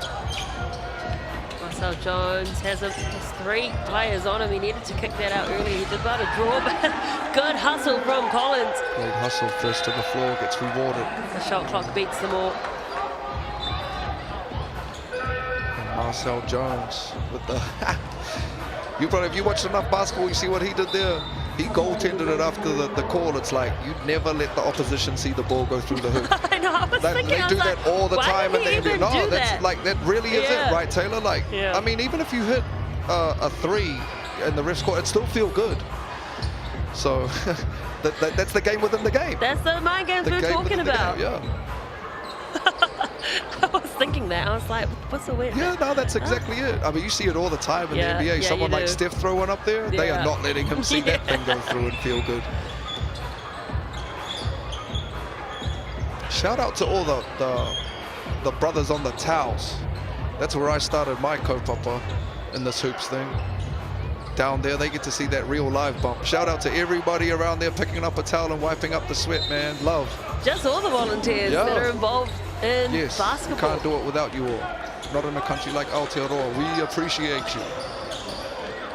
Cook Jr. back into the game. Tata as well. Veer was left wide open on the left, and there's the first 3 ball of the game by way of Veer. I love that by Luca. 1 for 3, but just being aggressive and letting that thing go, he can shoot. So you're right. I'd love to see that one go. Great catch from Marcel on that defensively. He's what we call the last there. Good D, though. Just absolutely shutting it down for Murray, confusing the space. Tata, you can't stop him that close to the rim. That's 3 now. It's really hurting him on the board, still the Whai. It's a trend that carried on from the Rapid League. So an adjustment, easy adjustment for the Airs to make. Miscommunication there. Distribution was off from Jones. He's going back there. Masters lets it fly and lets it drop. And this pace, the pace favors the Whai. That's where they're getting them right now. And if you don't find Xander in transition, he will lights out you, like he just did there. Playing out of a similar action here, the airs. Samuel goes toe-to-toe with Tata. Steps back off balance. Doesn't get the bounce off the glass that he had wanted. A beautiful move there, but just a little bit of a settle for Tane, I think. Like to see him play out of the smile on that one. Murray goes over the top. Jones doesn't contest. Luka there. I have to say, that's a tough call there on Luka Vea. That's just two big bodies battling down there. I'm sure Tata would even agree with that. So it'll be a bonus foul. Whai will get a couple free throws here. Bailey back into the game. 28 years old, it's Quinton Bailey. He's been around, as I said, 12 seasons, over 130 games. Tata, he's been really good for them here.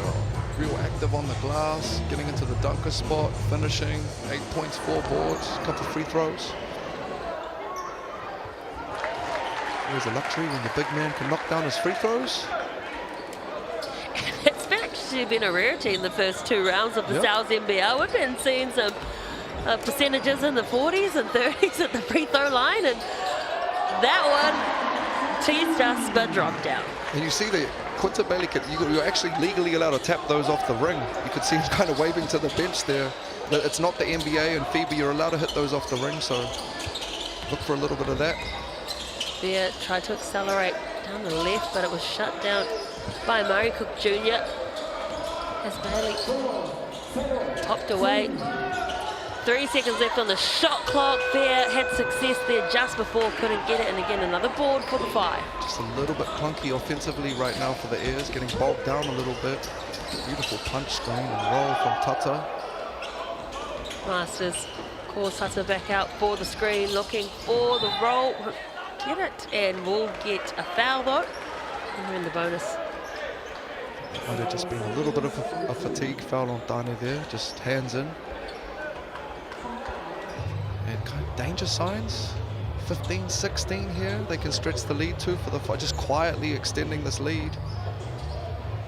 Put a really good free throw shooter, Xander Masters, to the line.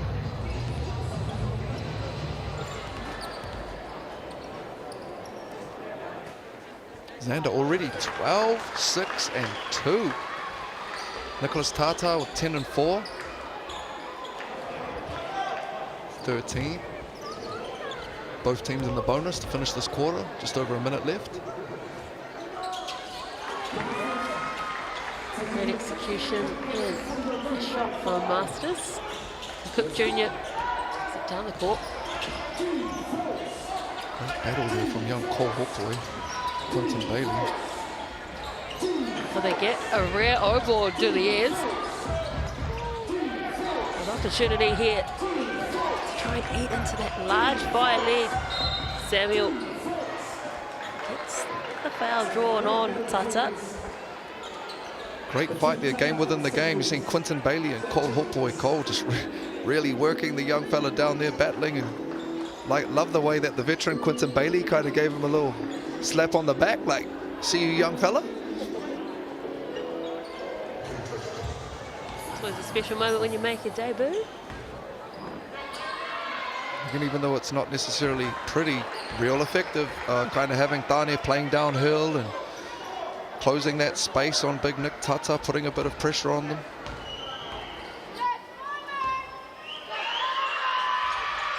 Two from two this trip for Honey Samuel. First year in Airs colours, used to seeing him in the Saints and Jets. Yeah, Wellington Whānau had a lot of success down there, also bounced around in Aussie a little bit as well. Good pressure being applied by Cook Jr. So Tata came in to set the screen. Masters catch and release, and he is on fire outside the perimeter.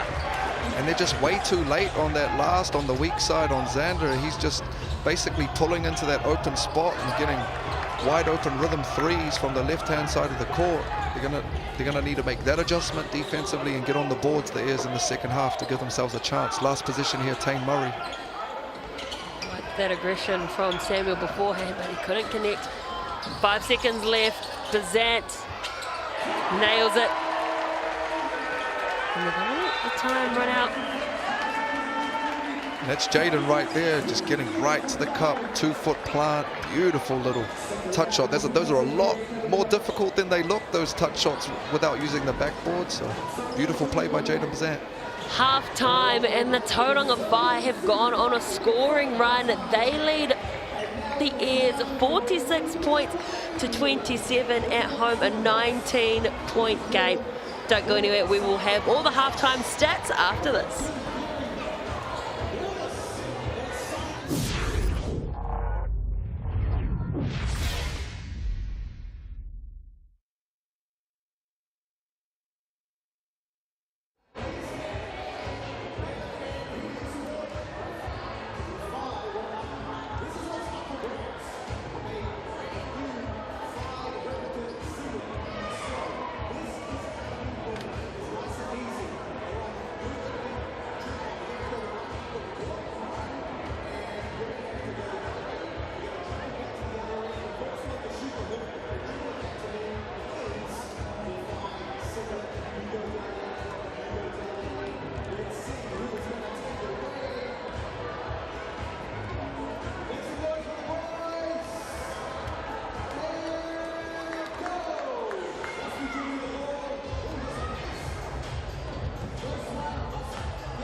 Welcome back to the NZNBL on your Saturday afternoon. The first of two big games. The one after this is the Tuatara and the Sharks, so stick around for it.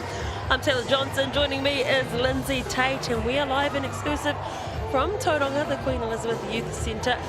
And it is the home team, the Whai, leading 46 points to 27. Let's take a look at the Chemist Warehouse points, and Xander Masters on 17. Xander's been outstanding, 17 and 6. Also a couple of assists for the Whai. Young gun out of Rotorua boys, lucky lefty. Look at the rebound, so you said it's 6 there as well, Jones and Bear, but at the moment the Whai are just dominating the boards. Similar to the story in the Rapid League, assist Bazant, Masters with a couple, and That really tells the story of the game, the distribution. There's a whole lot of assists for the Whai and only 2 players for the Airs. You're right, Taylor, and the previous graphic as well. 26 to 12 rebound discrepancy right now for the Airs, so Whai pumping them on the boards. So they've got to work on that. Lights out shooting, 68% from the field right now from the Whai, which is kind of like a netball goal shoot would shoot. Opposite of that, struggling from the perimeter a little bit, 1 for 12, only 8% for the Mountaineers. I'm sure if they can knock 2 or 3 more of those down early in the third, they'll be feeling a lot better about themselves. A lot more turnovers as well in that quarter from the Airs. The first one they only had 1 and now they've got 5, so it just started to get a bit sloppy for the Airs in that second quarter. A little bit in the Whai, actually, they tightened up. They've got 7, which is too many for the half, but they had 5 at the quarter, so only 2 for the second quarter. So they made the necessary adjustments. You know, kudos to them. Now it's time after, you know, these 10 minutes. I'm sure the Airs are in there right now talking about the adjustments they need to make. And if there's one thing they did manage to do, they bought a little bit of time for some of their starters and got some rest for them. My man Jake Vea, Luca Vea's family right there. Shout out to them, to their whānau. Good to see a crowd build here in Tauranga on your Saturday afternoon. There's always plenty to do on a Saturday arvo, but when you got hoops on in town, you might as well go watch. Yeah, I'm not gonna be watching the Tuatara game on my phone while I'm driving home. I'll just be listening to it, you know. But yeah, there's a lot on right now. Oh, lucky you got Glenn Lava and Casey Frank on that one. There you go. They'll be keeping you up. They can talk me through it, yeah. Oh, great to see all the young kids there watching the future of basketball. Don't go anywhere. Coming up after this, we have the second half. Can the Taranaki Airs forge a comeback like they have in their other games, or will the Whai storm all the way home? We'll find out after this.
Welcome back to Queen Elizabeth Youth Centre in Tauranga. The Tauranga Whai leading 46-27 over the Airs. A very low-scoring game for the Airs. I'm Taylor Johnson. Joining me is Lindsay Tate.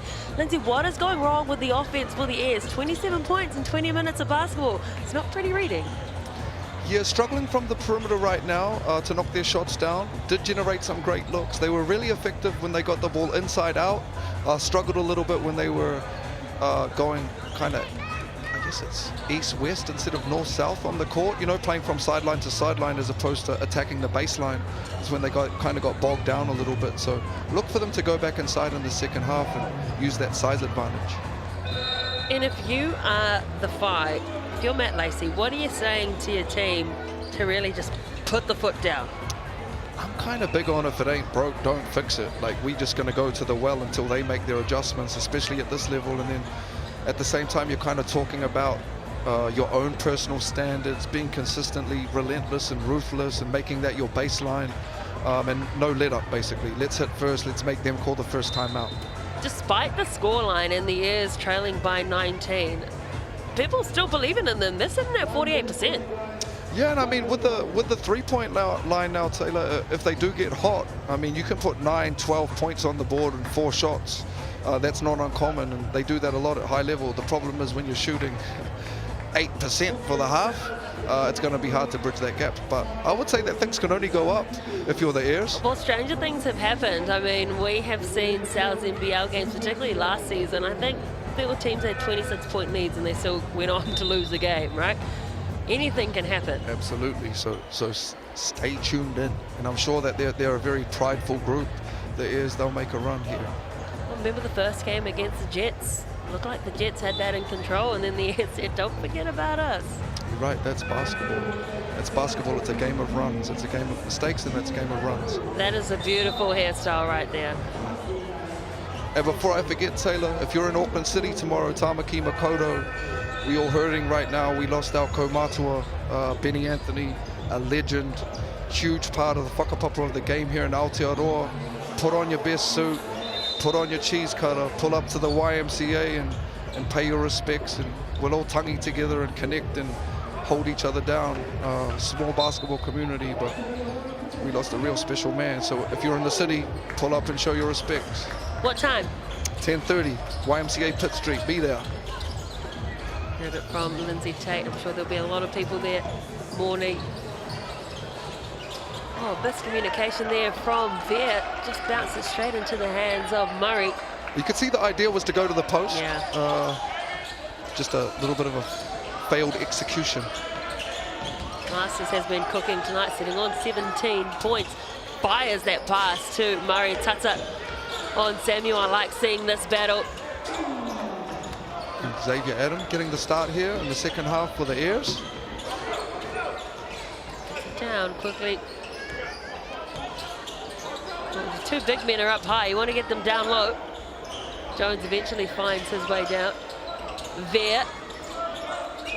The one and only triple for the Airs, but haven't had much success since. Good find. Great movement too. Would have liked to see Xander let that one go. Murray says, "I got you." Man, he's been smooth, just a quiet. That'll get him 11 there, but very effective, very efficient scoring night for Tane. Just picking his spots. Cook Jr. I think a quiet afternoon by his standards. Yeah, he's a little bit passive. Would like to see him trying to get a little bit more aggressive off the bounce to the paint. I like this here. Just like to see some weak side action. You can see very stagnant, just kind of standing around watching Tane. It's a little screening action or cutting action if possible. I like the way Tane's coming off the rock. The basketball's kicking ahead. It allows the Whai to keep this pace that's been very effective for them. And a bit of waste of possession too. There's nothing really happening there. Tane was just forced to put that one up. Didn't really cook anything up. You're right, and if you see this action here, the Whai, this is the third side of the court that they've got to. At the other end of the court, they're kind of getting bogged down on one end. Oh, he gives away the foul beyond the perimeter. We're going to get 3 opportunities from the Chemist Warehouse strike for Tane Murray. Yeah, not what you need there if you're the Airs. Just giving up a late foul on the shot clock. Kind of tough one. You see coach over there having a corridor about it. Tane turns 24 tomorrow. Okay, Rafano, Tane. Again, like, wow. He's done a lot for a 24-year-old. You talk about like Tall Blacks. He's played 4 years at the University of Virginia under Coach Tony Bennett. ANBL had a great kind of breakout year with Brisbane. And again, just a stand-up human being in the small time that I've been lucky enough to be around the young man. So, wow, 24. His dad, Carl, who's kind of been heavy in the basketball scene as well. Like, you'll always see him in the back blocks, lifting up a bag, never too big to help and manage. Love those brothers. Kind of see why Tane is the way he is. Well, that's why we say we love the volunteers. He made his Tallback debut at 17 years old. Murray, this is better movement from Samuel to let that one fly. Otherwise, it was going to be a travel, and unfortunately, Bazat collects, but good steal from Cook Jr. Yeah, and on that debut, I was unlucky enough to coach against the Rosmini teams that at that time, I think Cruz and Tane were Tall Blacks in high school. Oh, Can wow. you imagine doing a scouting report for that matchup? Great crash there by Luca Vea, battling to get his group an extra position. But yeah, having multiple Tall Blacks on your team in high school for Coach Lacey was pretty crazy. And they had a young man, Mitchell Dance, who's actually a really good rugby player now, who at the time was winning all of the MVPs. They weren't even getting the MVPs of the tournaments. 25-point lead, the biggest of the game for the Whai. The Airs really need to fix their offensive woes and start getting some stops. This is an Airs team that's 2-0. Adam with the step back, and they're just not getting the... I would say run over the green, run over the basket. They're not getting the bounce of the ball. What are they not getting, Lindsay? Getting an unlucky bounce. We'll give them that. And Whai will continue to play out of this action they're having a lot of success out of. Bazat lets the free ball fly, and Tata couldn't reel in that O-board. Jones tidies, gets it to Cook Jr. Just haven't seen Cook Jr. go to work. Even that there, you see, kind of advanced it at a nice pace, but the ball's just getting back to the center of the court and just kind of being bogged down a little bit. Love to see them get it side to side. That's when they've had seemed like they've had a lot more success at getting to the ring and generating open looks. No points for Cook Jr. in this game thus far. He's made 20 minutes, just shy of 21 minutes. Yeah, again, without his running mate Xavier Green there, you almost need him to be uber aggressive. Quite passive this evening. Bailey takes the shot. Again, no one boxing out or crashing the boards for the Airs. So Zant's just going to slow things down. There's Murray on the fly. Just goes on his own. Doesn't drop for him. So he will go to the Chemist Warehouse free throw line for 2. There got caught with a little reach in. Great crafty little take from Jaden Bazat, who's really good off the bounce.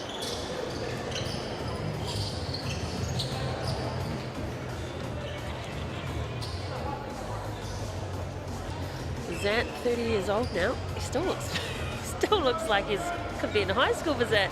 Oh yeah, one of them ones are like, excuse me, sir, have you got some ID? He's been around a long time, as I mentioned, played over 100 games in this league. Yeah, another one like a young veteran, huh? Yeah. And then that's not, I'm sure he's played a whole lot of 3x3 as well, been across the water to the States, so pretty impressive resume at such a young age. Extends the largest league of the afternoon, 26 points. Big deficit here for the Airs. They just cannot seem to get the ball in the hoop. And there's the first points of the game. Took him 24 minutes, but Cook Jr. gets his first 2-pointer. Bazat had all the time and space in the world and made them pay. After they finally got like something positive out of Cook Jr., which was great. Just come down the other end and have a miscommunication and give up the easiest of lineup threes for Jaden. I like this by Tony. The keep. I I like that. Again, draws a foul, get a little bit of energy for his group. Having a little bit of a talk to each other there, the big fellas. Dane's playing for the, thinks that he should get some free throws, but referees will talk it over, whether it'll be free throws or baseline. That is some serious bump right there, yeah? But more of it. Like I said, Dane Samuel is the biggest person on the court when it comes to stature. I'm going to milk that right now. You know, we're really struggling from the perimeter. All of our success is coming from, you know, collapsing the defense and getting it into the paint. We're going to pump it into the post and get some weak side actions going for the next 5.5 minutes if I'm the Airs. There we go. Bounce pass, there and we go. There's the and one played. And there's definitely a little bit of corridor going on right now between Collins and Dane Samuel. Love that, you know. He's definitely one who knows how to play the game within the game. Young Dane. Dion Collins returning home after being with the Jets in 2025. Originally from Tauranga. Was great not long ago in the Rapid League as well, getting a lot more burn than he was last year. Tata will check back in here and give him a quick blow after he had a good solid battle with Dane. Matt Lacey just likes the size of Tata. CJ Flavel getting checked back in as well. Here is Mr. Flavel. Here they are in this 1-2-2 zone. Extended off the free throw, a little bit of a different look from the Airs and already having success. We haven't seen that implemented that much in the opening rounds, really. We've just seen you're right. 2 threes, but the 1-2-2, as you said, was effective. Yeah, a little bit of an even front zone, something different. They're going for a 3-2 with the 2 big boys at the back. I think a lot of teams play in that 2-3 because you're taking away corners and middle, but just that different look, you can see most of the time it just gets teams thinking for 6-7 seconds, which is enough to kind of force them into that, a really tough shot at the end of the shot clock. Such a tough shot, and he nailed that. And I mean, that's just where, you know, it's just like beating the scout. You can't do much with that. Adam buries the 3. Love to see that from him. He's been great in the cells at knocking down the 3, and they need that for Taranaki, only their second one of the game. So great to have a spacer out there for them right now. And that just gives them a little bit of a lift that they need to get more aggressive. Bailey will be called for it.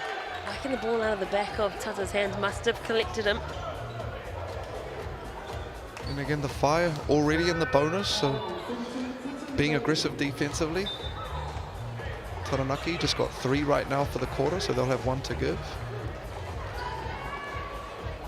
Baseline out of bounds here for the Fire.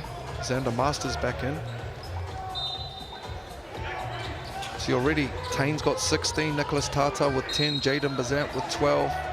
Got Xander Masters in double digits as well, a real balanced scoring effort. At the other side of the ledger, you've only got Dane Samuels in double digits right now. Really struggling to put points on the board, and I'm sure Xavier Green is they're wishing they had him out there right now. That's a good 30 points you can add to the mix. With concussion. So Tuta will inbound. And hopefully Marcel Jones is okay. Haven't seen a whole lot of him early in the second half. Cook Jr. to Samuel trying to bark to go towards Bailey. Bailey goes the long way round and it doesn't drop through the twine. This is where I'm having a word to Cook Jr. Like, you've got a backup young point guard on you right now. I need you to, even if you're forcing something, I need you to get aggressive. I don't need you facilitating. We've got 35 points. Just take it to the cup. Like, put your head down and go a couple times. Well, he hasn't gone to the free throw line at all. We need to get aggressive. And That's aggressive. How you get aggressive. And that creates energy, momentum, rhythm. You can see it. It's anytime these teams score, the defensive intensity is visibly different from both sides. And because the Fire have been scoring a lot more, they're playing way better defense. Yeah, Cook Jr. has not even taken a trip to the Chemist Warehouse free throw line. of that shoulder to chest. He's got the advantage, and he's a lefty. That's an easy angle for him. Xander Master's really been impressed with him early in the season. And he's looking like he's having fun too. He's enjoying himself. He's got a great wairoa about him, that's he for sure. does. And being around him and working with him. He that type of kid that you could tell he's a connector. Find. Great finds on that left corner. So many times they give that pass up from the baseline out of bounds. 31% is the field goal percentage at the moment for the Airs. Good find. Another great find out there, but again, Samuel collects the defensive rebound. Again, just aggressive. That's what we want to see. A luxury when you've got a point forward that can just take it off the ring like that. And again, I think it's only really fatigue right now that stopped Dane from doing that whenever he wants, but some really positive signs from him for this group. Exactly, he just sees young Mark Kelly there. That's kind of what I was talking about with Cook, you know, just, all right, young fella.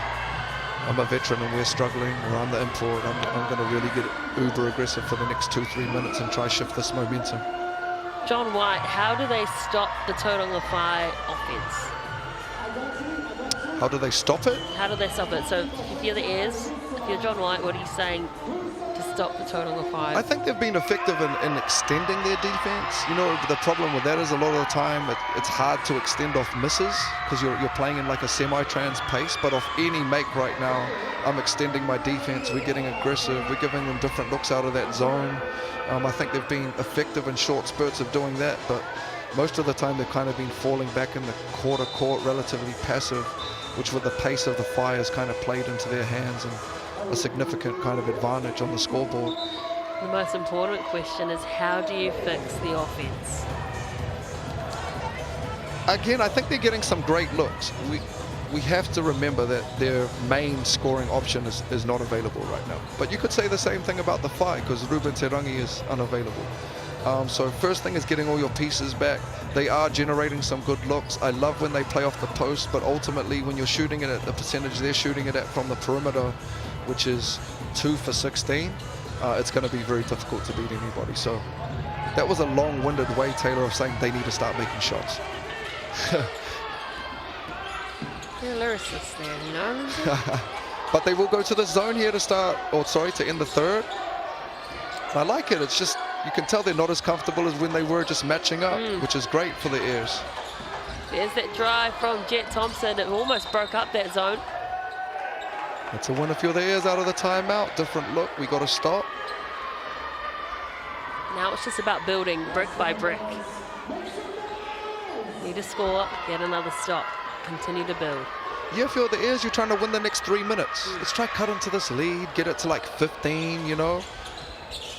Make it a little bit ugly to finish this thing out. Just shift the momentum and give ourselves a chance, because 10 minutes in the fourth is a lot of time, but you've got to have a momentum shift here. Junior bounce pass, lovely pass into Samuel. There we go. Positive signs from Dane. Great find from his PG. Stay in this zone here. That 1-2-2 you were talking about earlier, we haven't seen it from many teams, but it has been effective. Oh, blowing by Samuel with the reverse, doesn't get it. And here's another important stop. Just from giving them a different look, you know, it's enabled them to get a couple of stops and give themselves a chance here at the end of the third. Both teams will be in the bonus now for the last 2 minutes. See a couple of shots here. Hopefully it'll be Cook. He can get himself going from the free throw line. That'll be great. It's Bailey. Must have been on the screen and got caught for that. The screen. He's been great for them, Bailey. Just quietly chipping away, working. You can see he's the one on the back end when there's a huddle that's getting them together and leading the talk. Stratford High is a local, has played as well for the Hawks and the Rams, but back home. And I love when guys go back home to their franchises. It's always inspiring for the kids that are in the region, but also cool for your friends and family seeing you come back home. Absolutely. And the young guns as well. Like, love it when organizations bring the young guns through and give them the opportunity to show their stuff at home before they go on to bigger honors. And there's Jaden Bazant. way too easy right there. Yeah, and crucial too, because He the walked air's into got that. 2 stops. Yeah, we're talking about building momentum. That's the opposite right now. That's kind of like taking the air out of our sails. It's the Beautiful play. consistency. Cook Jr. finally starts cooking outside the perimeter. Kind of run that little horns pin play a couple times, and beautiful to see them knock down a 3 for Cook and get going here at the end of the third. Biggest lead was 27. They've got it down to 20. They can cut it down a little bit more if they can get a stop. And well, they're not going to get a stop, but they will get, I guess, the turnover. It counts as a stop. If you're the Phi here, just emphasis on finishing quarters. You've seen it at the end of the second as well. They're getting some really nice leads and playing some great hoops, and then they're kind of just taking the foot off the throat for the last 2 minutes, minute and a half, which, you know, against some of these, I mean, this is a top of the table clash, you know, but against a really good team, you never want to do that. Again, no one really crashing the boards. There were 3 Phi singlets underneath. It's the 3-2 zone. Already the Phi getting it to the third side of the court. 12 seconds left on the shot clock, so you can see that what they've got, the recipe that they've got going right now is working. It's Xavier Adam over there, just hunched over, whether it's fatigue or frustration. Look at that sign right there. You've got 5 Taranaki players on different parts of the court, and the Phi are huddled. It's kind of a great snapshot of where we're at in this game. Yeah, I think it's disconnect. Yes. With the ears. You see some of them are talking to the ref, some of them talking to each other. Just to get back on the same page. It's not too late. Minutes still left to go in this third quarter. Adam has the tough task of marking Bazant while his footwork was cooking, and that is great effort on effort, and it's not going to count shot clock. He's been great though, Jordi Huata, in the Rapid League game. I think he had 9-10 boards. It was a 16-minute game, and unlucky there to not get rewarded for the hustle, but love his energy and what he's brought. 35 rebounds for the Phi as opposed to only 17 for the Airs. Nice, like that by Cook. Just getting aggressive, playing downhill. The side out of bounds here for the Airs. Into the final minute of the third quarter, the Airs desperate to cut down this 20-point lead. At one stage it was 27. Bailey gets it to Cook Jr. Bazan almost got a finger to it, and just going the direct route was Cook Jr. The over-the-top pass out to Tuta, and it's just stripped away. And yeah, he'll collect the foul for giving the shoulder to Bazan. In there, you could see Riley was just half-beat tentative on that drive. He's at his best when he's just free and backing himself. He's a menace, but just finding that confidence still, which is, you know, normal in the season for young players, but just trust himself, I think, and he'll be totally fine, especially while they're a little bit undermanned. They need his firepower out there. Fire 10 from 12 from the free throw line. 83%. Take that 11 from 13.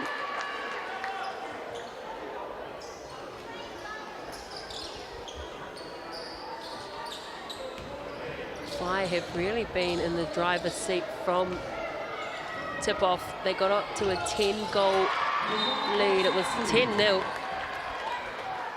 Jaden, quiet 15 points on the board, couple of assists. Xander Masters, 19 and 8. Tane Murray, 16 and 5. Real balanced effort from this Phi group for the first 3 quarters. Still got Dani Samuel battling away with the sole survivor with 14. And he said, I'm going to play point guard now as well. Get out the way. If you're not going to be aggressive, I got this. Adam at the top. A little bit bunched in that corner beforehand. Dishes it to Samuel. 6 seconds left on the shot clock. They need to pick a shot, and they try to get it to Bailey. It goes out. The cut was the right idea. Again, the execution of the pass, no good. Yeah, unfortunately, really like the action, you know, great cut. Just failed to execute on that little pass from Tane to Bailey. They have last position here if they want it to Phi. So they'll play out some kind of middle on ball action with Jaden Bazant. Okay, guard to guard action here. Shot clock winding down, 5 seconds. Lovely ball movement and swatting it out of here was Tuta. Probably had the corner opposite there, but great read. Was that Dania that shot out of the pocket there? 1.3 from the sideline out of bounds here. Be surprised if you see some kind of... Murray off balance, looking for the buzzer beater, isn't going to get it. So the Whai in the driver's seat, 64-42, leading by 22 points here from the Queen Elizabeth Youth Centre in Tauranga. We will have the last quarter up for you right after this.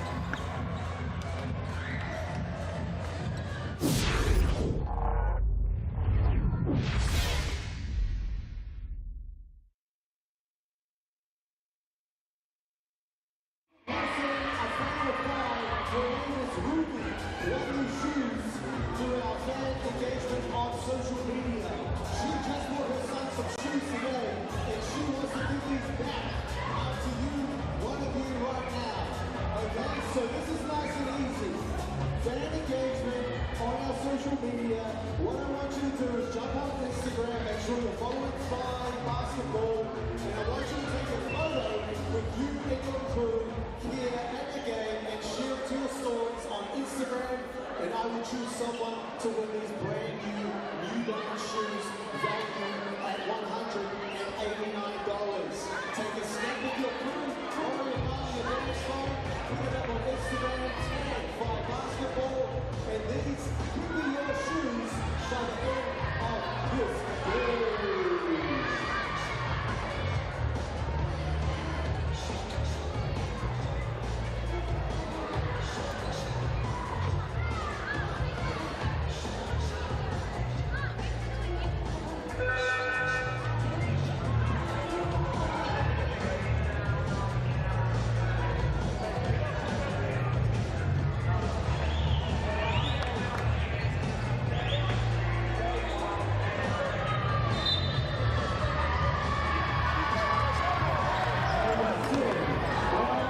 Welcome back to the final quarter of yourselves NBL Saturday afternoon game. The Tauranga Whai hosting the Taranaki Airs. I'm Taylor Johnson. Joining me is Lindsay Tate, and Lindsay, being the ever professional that he is, has been examining the stats and has some fun facts for us. Let us know, Lindsay Tate. Outstanding effort overall by the Whai. You've got 4 in double digits, Tane, Xander, Nicholas and Jaden. Kind of one interesting stat, nobody from their bench has scored yet, so I'm sure Coach Lacey will blood some of these bench players and build some confidence in this fourth quarter. Overall, there's no real way of painting it too nice. Real struggle streak right now for Taranaki all over the court. If there's one work on for the Whai, it'll be looking after the basketball. Otherwise, they've been outstanding. Yeah, I would have expected a little bit more rotation. Xander Masters is having himself an absolute game. It's tough there, just late in the shot clock, contested 3. Xander can hit that thing, knocking him down and stretching this lead out again. Good find. Marcel Jones back into the game. We didn't see him that much in that third quarter. No, you're right. They told him a lot in that third. I'm glad to see that he's okay though, no injuries by the looks of things. Whai looking for an opportunity here to extend that lead. They've been dominant. Tata, well, he did a couple of rim rockers for us in that first quarter, but is just quieting down a bit. I do like the way they're getting through their actions though, Taylor, you know, and getting it from side to side. I mean, even though he missed that thing, that was a beautiful little sequence for the Whai.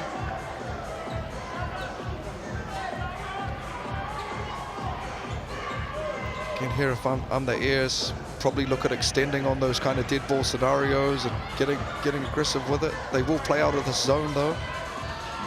Do you wonder what Xander Masters' sales record is? 4 points. Yeah, he's on 22 right now, and 8 assists. Yeah. Go with, sorry, 8. I'm sorry, 8 rebounds, 3 assists. It's Jaden Bazant again, doing his thing and way too comfortable. So I'm sure this timeout there'll be an adjustment made from the Airs. How he gets through 3 guards on the front of his own is beyond me. Because he's silky smooth with it.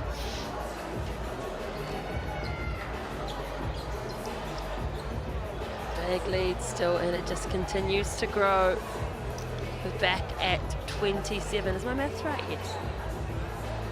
And how long are you waiting, Taylor, before we start getting some of these young guns in? First home game, kind of. I think we've shown, you know, what we can do as the core of the group, and just giving them a couple more minutes. Well, the thing is, it's a long season, right? It's a very long season in the NZNBL, and there's going to be games where it's closer. Your starters are tired, and you don't want to start throwing in your bench players when the heat is on. Blood them in now where you've got points up your sleeve, you've got points to give away, you can get some, you know, concede some stops. Chuck them in now. I'm with it. And then if things start to go downhill, well, lucky you still got your players to bring back on.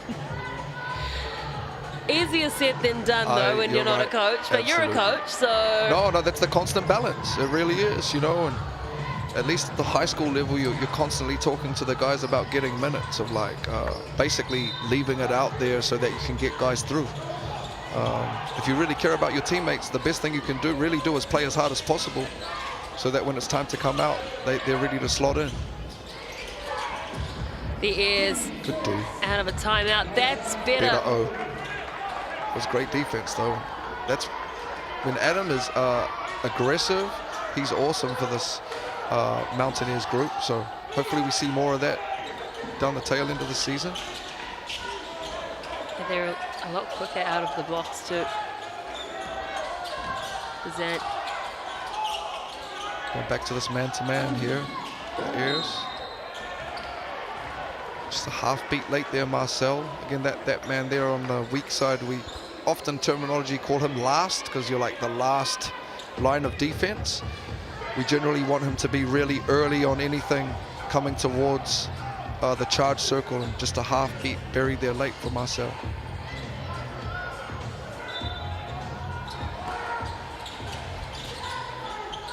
Ooh. Oh, great intercept, great steal from Cook Jr. Goes himself. Adds an extra 2 points. Nice little finish there. Transition from Cook Jr. We'll just play time and score here. Jaden Bazant just takes the air out of the ball. Airs need some stops. He just brings the game back to a nice tempo for his team. Cook Jr. bounce pass is lovely. There we go. Coach Lacey will burn one here, giving up a couple of easy buckets, talk things over with his group. Almost cut it to 20 with that layup from Quinton Bailey. Great pocket pass. Great job of evading the shot blocker on the left-hand side for the little right-hand hook finish. And might see one last push here from the Airs before they concede. Love to see a little bit of Daniel Samuel back in there. He's been definitely a positive for them this evening. Again, just as we're asking maybe for a little bit of bench action for the Phi, they have a sloppy minute of play, so I'm sure Coach Lacey will tighten up these rotations again for another couple of minutes. Well, we haven't seen Samuel and Jones play that bully ball that you were talking about, because you look at this Phi team, they're very young. Yeah, that's right, and I'd say the only thing with that is probably a little bit of fatigue or miles on the legs. You know, those two are a problem down there, but with only two of them right now, there's only so long that you can do that in a 40-minute game, and I guess that's where your Xavier Green is so important for this group at both ends of the court, you know, another body defensively, and you're talking about 20, 30 points that we're missing off the board right now as well.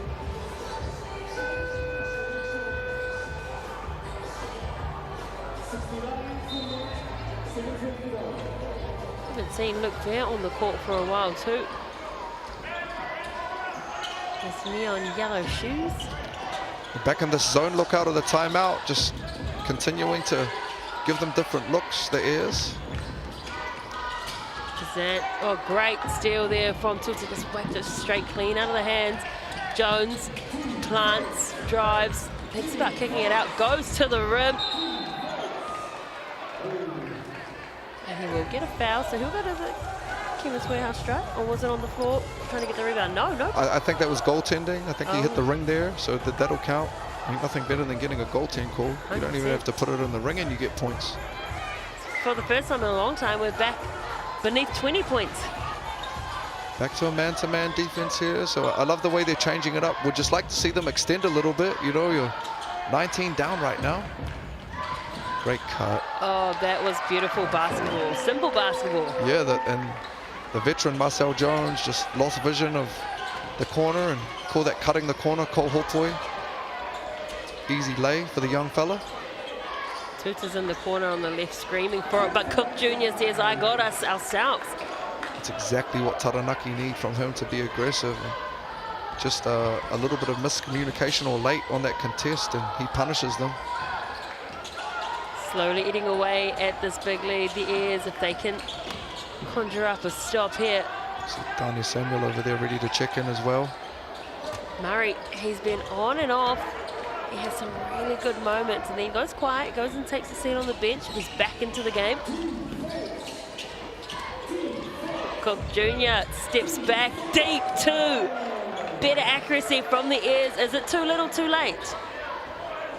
Thought it might be a little bit too late, but love that he's got aggressive. Already got 7 assists, and now he's bumping up to 9 points. Just what the Airs need right now. A stop here could really change things headed down the stretch. Jazant loses the handle again. That's the stop that they needed.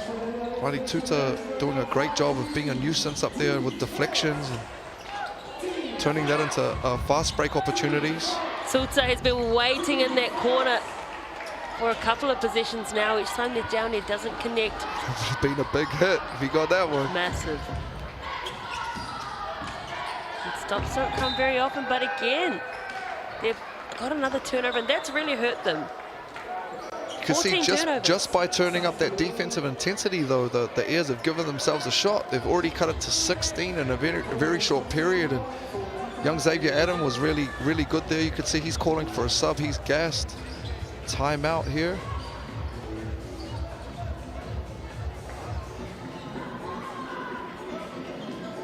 Masters on 22, Bazant on 18, Murray 16.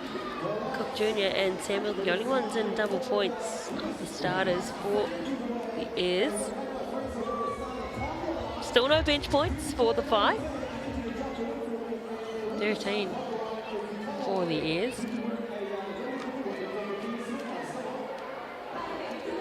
We'll see how long Marcel Jones and Daniel Samuel stay on the sideline here for an Airs group that's made a nice little run here in the fourth to cut it to 16. I would assume Coach Lacey will probably go with his horses here down the stretch. Just momentum in the favor of the Airs right now, even though they're in the ascendancy. Jet Thompson will check in though, so a little bit of bench action. CJ Flavel as well, try to get the second group going. Oh, and Dion Collins, he's for sure getting the bench in now. That's big trust. Yeah, absolutely. And that gives you confidence as a bench player when, you know, you can see that the tide is starting to turn, the momentum is slightly shifting, and your coach still puts you out there. That builds your confidence. Absolutely. Valuable minutes, you know. Luca Vea checking back in here for the Airs. He's been sitting up for a little while as well. Fresh legs, fresh energy.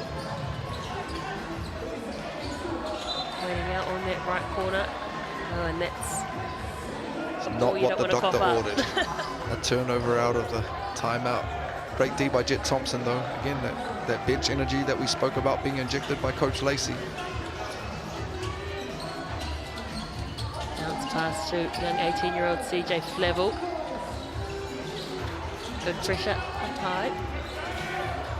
Murray gets it to Flavel. Oh, lovely cut, and yep, foul from Tuta.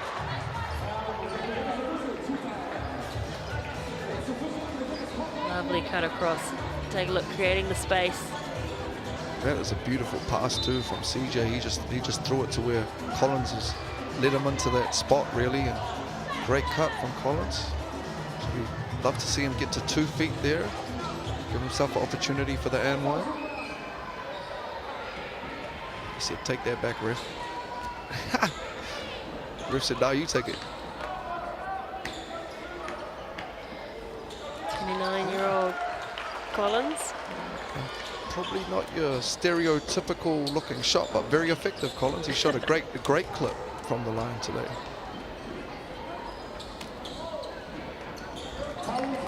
Again, they extend.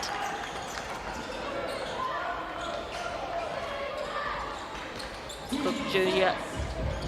A quiet game for his standards, as mentioned. Veer back onto the court in the fourth. Right underneath, he was free. Got to nail those ones, and he does. Just going to fall back into the quarter court here, the Airs. If they keep doing this, time's going to run out on them, unfortunately. There's not enough time on the clock to bridge the gap. They haven't really applied much pressure on the inbound after each goal. FI being very smart with time and score in the second half. No need to rush. Murray wants to take on Veer, gets around him, gets the rebound. Won't get the circus shot, but we'll go to the Chemist Warehouse free throw line. Well, that's tough there, you know. Luca did a pretty good job of keeping Tane in front of him, but when that shot goes up, Airs have got to get bodies into the paint and gang rebound. And love that little bit of fire I seen there from Tane. You know, he's very quietly spoken and great teammate, but love it every now and then, you know. Like that little fire in there and let him know what time it is.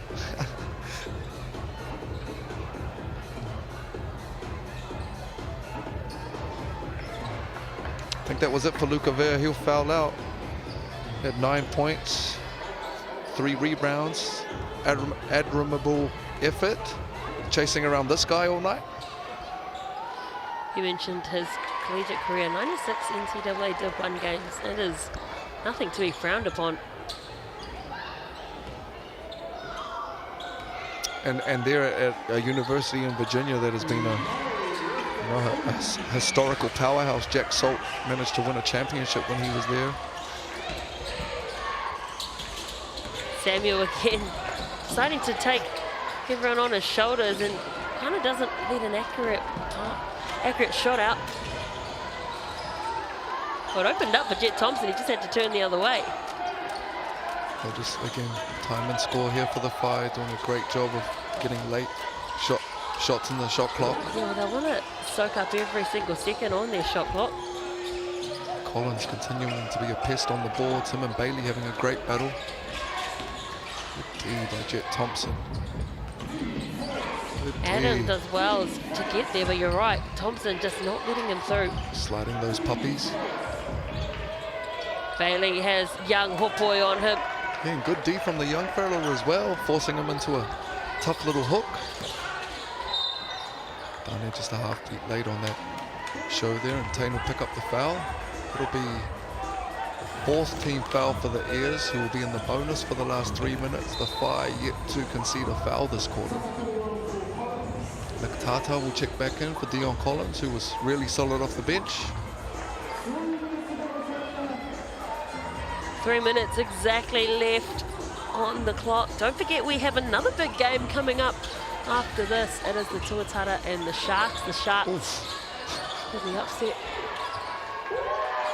Great cut in Dade. We call that bumping the cutter. He for sure bumped Tane on that one. But Tane rewarded. Stretch this thing out to 20. You'll see some subs will start to come through for Coach Matt Lacey on the next dead ball. Couldn't reel that one in, Tuta. Love the pace that Jet's been pushing with today. When he probably need to throw it up to the ring to the big fella, not to his ankles. It was a travel there. Yeah, I think he just had a little fumble on the pickup. Like Marcel Jones will check in here for Quinton Bailey. Last couple of minutes. When the Airs reflect on this performance, was it that slow start that really hurt them? I think so. Obviously, you're undermanned right now. But if you look at it, we did get hurt on the boards. And we just need to be more efficient with our offensive production. Waited a little bit too late for my liking to get aggressive. Definitely showed some signs, but we're going to need somebody to help Dane out while Xavier Green's not around. And for me, it's Cook, you know, great player, just need to be a half beat more aggressive. So a little bit chippy in here, a little bit of corridor going on. Jones and Murray, it looks like.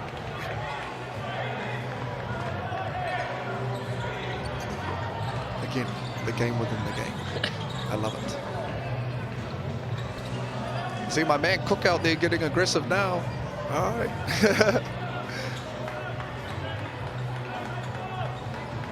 Match officials having a chat about it, deciding which way this is going. You're not a whole lot there, I don't think.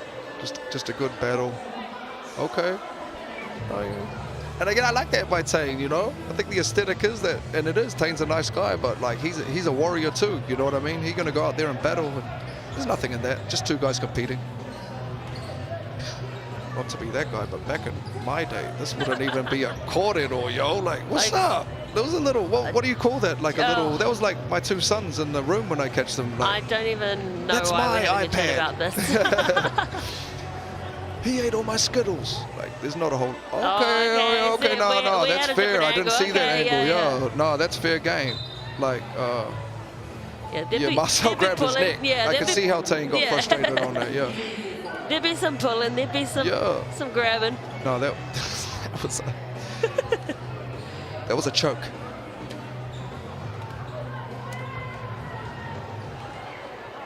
Perhaps some frustration coming out Yeah, of the I ears. think so for sure.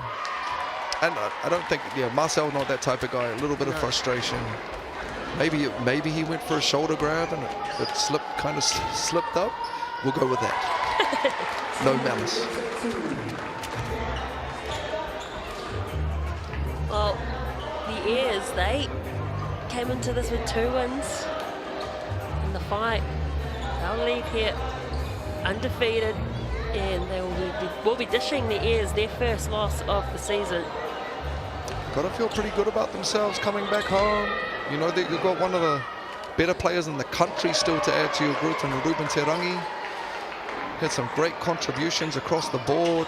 Jaden Bazant 18, Nick Tata 10, Xander Masters 22, 8 and 3, and Tane Murray 20 and 8. A lot of positive signs. Arnie Samuel's been probably the sole shining light statistically for the Airs. From here, the Fly will travel down south to Dunedin, and they will play the Nuggets on Friday night of Anzac weekend.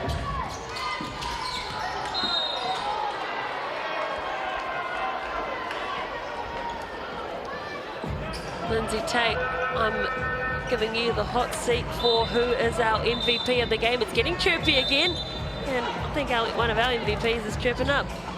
Oh yeah, that's an easy one for me. Young, handsome, moldy brother out of Rotorua boys, Xander Masters. Love the energy he's brought. Both ends of the court, he's been given an opportunity with Ruben out. Really stepped up. 22 points, 8 rebounds, 3 assists, no fouls. He's my MVP.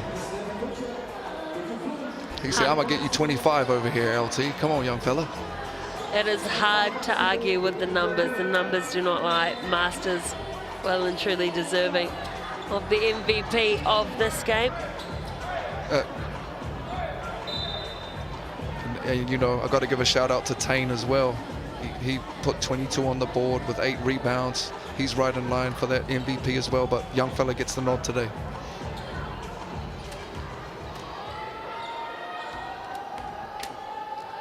Minute 58 left on the clock, not 15.8 seconds as you see it on your screens there. So as I mentioned, the Fire, they've got a busy week next week. They play Friday, so they do that big southern swing. They go and play the Otago Nuggets on Friday, and then on Sunday they play the Southern Sharks in Invercargill. I love that road trip because I love me some kai moana, I love me some blue cod, and they know how to cook meat down in the South Island. The venison is on point, so they'll be eating well, and hopefully they're cooking well on court too. And while for the Airs, they've got a long turnaround. Their next game is Monday the 27th of April. So they'll be hoping Xavier Green is healthy by then. Wow. Oh, how was that pass. diamond dish? Oh. He says, I'm just going to move to this side of the court. Tuta goes against Hopoi. Crafty little finish there from Riley. We'll get some subs coming in here. Jet Thompson and Geordie will check in to finish thing off. Jaden Bazant, great game this evening. 18, 3 assists, couple rebounds. Just did a great job of being a lead guard and getting his group into their actions this evening. Jet Thompson's been great backing him up as well. Yeah, he has been. experienced is Jet Thompson. So they've still got Murray and Tata out there, but Flavel also on court. They'll stay in this zone. The Airs here, this position. Flavel does well to reel that one in. Nothing really doing, so Jet Thompson elects to drive, and Hoyata against his own team, his old team, banks a triple. Great to see him rewarded with some points on the board. He's been a menace on the glass. He's already got 5 or 6 this evening in limited minutes. Good contest. CJ Flavel, Tay Murray with another board.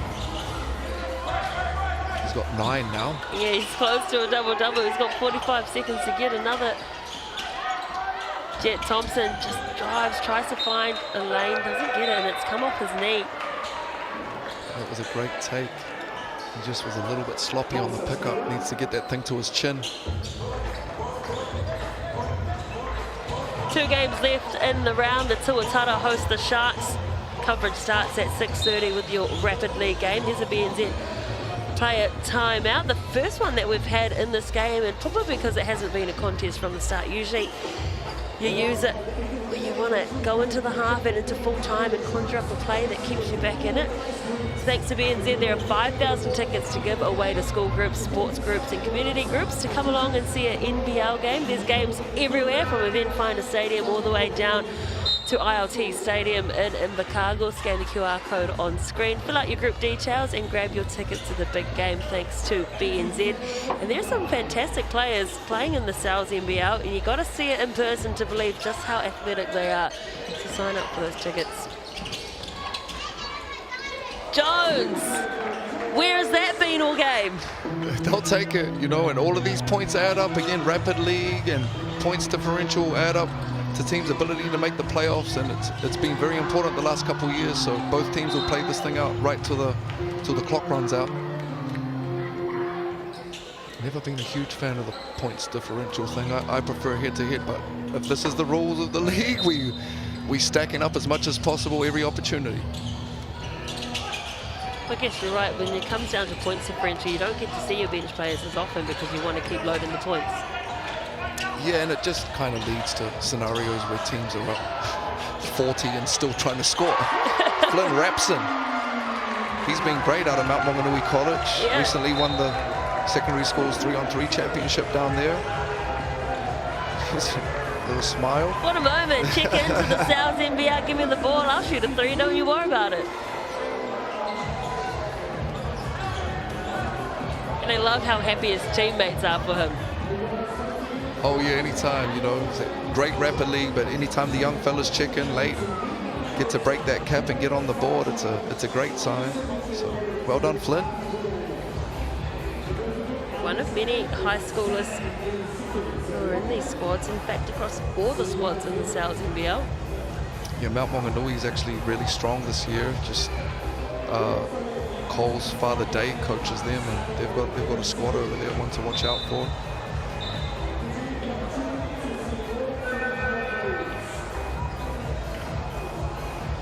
Mentioned beforehand, there's the Tuatara and the Sharks after this, but there's a game tomorrow as well. It is the Rams hosting the Saints. There's no love lost between those two teams. Always a good rivalry. Where is that game?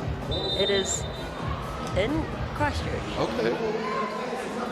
See what the Saints got on the road. Looked pretty dominant in game 1. Well, they look comfortable at home. Still got some pieces to add as well. I know. But the Mills Whānau always do a great job of putting a championship contender on the court. That's what the Saints have been known for since Kenny Mack and Kerry Oboagni were down there. They're not showing up for silver. They're a team that everyone loves to hate because people hate on greatness. Because they're good. Exactly. Yeah. 8 seconds left on the clock in this game. Cook Jr. Ain't nobody care if you're no good, Taylor. Yeah. Oh, Marcel Jones goes back-to-back with 2 triples. A dirty player timeout here from the 5 with 0.6 seconds left. Deep 3 at that one too. I've never seen someone so disgusted at making a 3 in my life. Was it because they called the BNZ player timeout? Yeah, maybe. Yeah. He's like, hey man, I'm done with this game. Yeah, he said, yeah. I want to wipe it, I want to flush it, I want to move on to our next game on the 27th. So they go to a 2-3 zone on the sideline, say, okay, we'll zone you then. Point 6. Well, left-hand hook shot. That's what they took the player timeout for. It doesn't matter because the Phi get the win at home, 87 points to 65. It was an emphatic win. They were always in the lead. They were dominant. Matt Lacey will be happy with that performance. Our MVP was Xander Masters, 24 points, the leading scorer in the game. He had 8 rebounds as well as 3 assists. He worked tirelessly. Your coach Lacey, he'll be stoked, you know. New look squad, first game at home, done a great job in the community of building awareness down there. Obviously along with the mighty Steamers that they've got down there as well. But they'll be stoked, you know, and young Xander Masters and Tane Murray leading the way, and we're going to welcome back Ruben Terangi, great signs. If you're the Airs, they showed some positives, but obviously hanging out to get Xavier Green back. And like we spoke on, those two at the top there, Xander Masters and Tane Murray leading the way. Daniel Samuels was great this evening for the Airs, battling for 14, and Marcel Jones late with a couple threes, bumping up to 13 points. Tane Murray again and Xander, when your guards' wings can get you 8 and 9 rebounds respectively, it's no wonder that they're getting pumped on the boards. 44 to 22 advantage for the Phi this evening. Cook Jr., great job of facilitating. Probably need to be a half beat more aggressive in putting the ball on the ring. Quinton Bailey, always a problem for teams when he checks in with his energy and rim protection. And then defensively right here, you can see that the Phi were a nuisance, a gang load of steals on the board. Aaron Cook Jr. was solid this evening with 3 defensively. That's all she wrote here from Tauranga. It was the home team that got the win, 87 points to 65. Lindsay Tate's been a busy man. He's done 3 games this week. You can have tomorrow off, Lindsay. Yeah, How thank about you. that? I appreciate you, Sky. Here is what's coming up. The Tuatara and the Sharks, Glenn Lama and Casey Frank to take you through that one from Event Finder Stadium. Can the Sharks cause 2 upsets on a row? A very undermanned Sharks team. There's some massive names still to come back for them. Or will the Tuatara put them to the sword? And the Rams will host the Saints down in Christchurch. And then the next round kicks off. It will be on the Thursday, Hawks hosting the Rams. Rams go back-to-back in quick succession, and then the Nuggets will host the Phi. The Phi will be confident heading into that one. On behalf of Lindsay Tate, myself, and the Sky Sport crew, we wish you a safe and happy weekend. Enjoy your Saturday evening, and we will see you back here shortly at 6:30 for the Rapid League game between the Tuatara and the Sharks.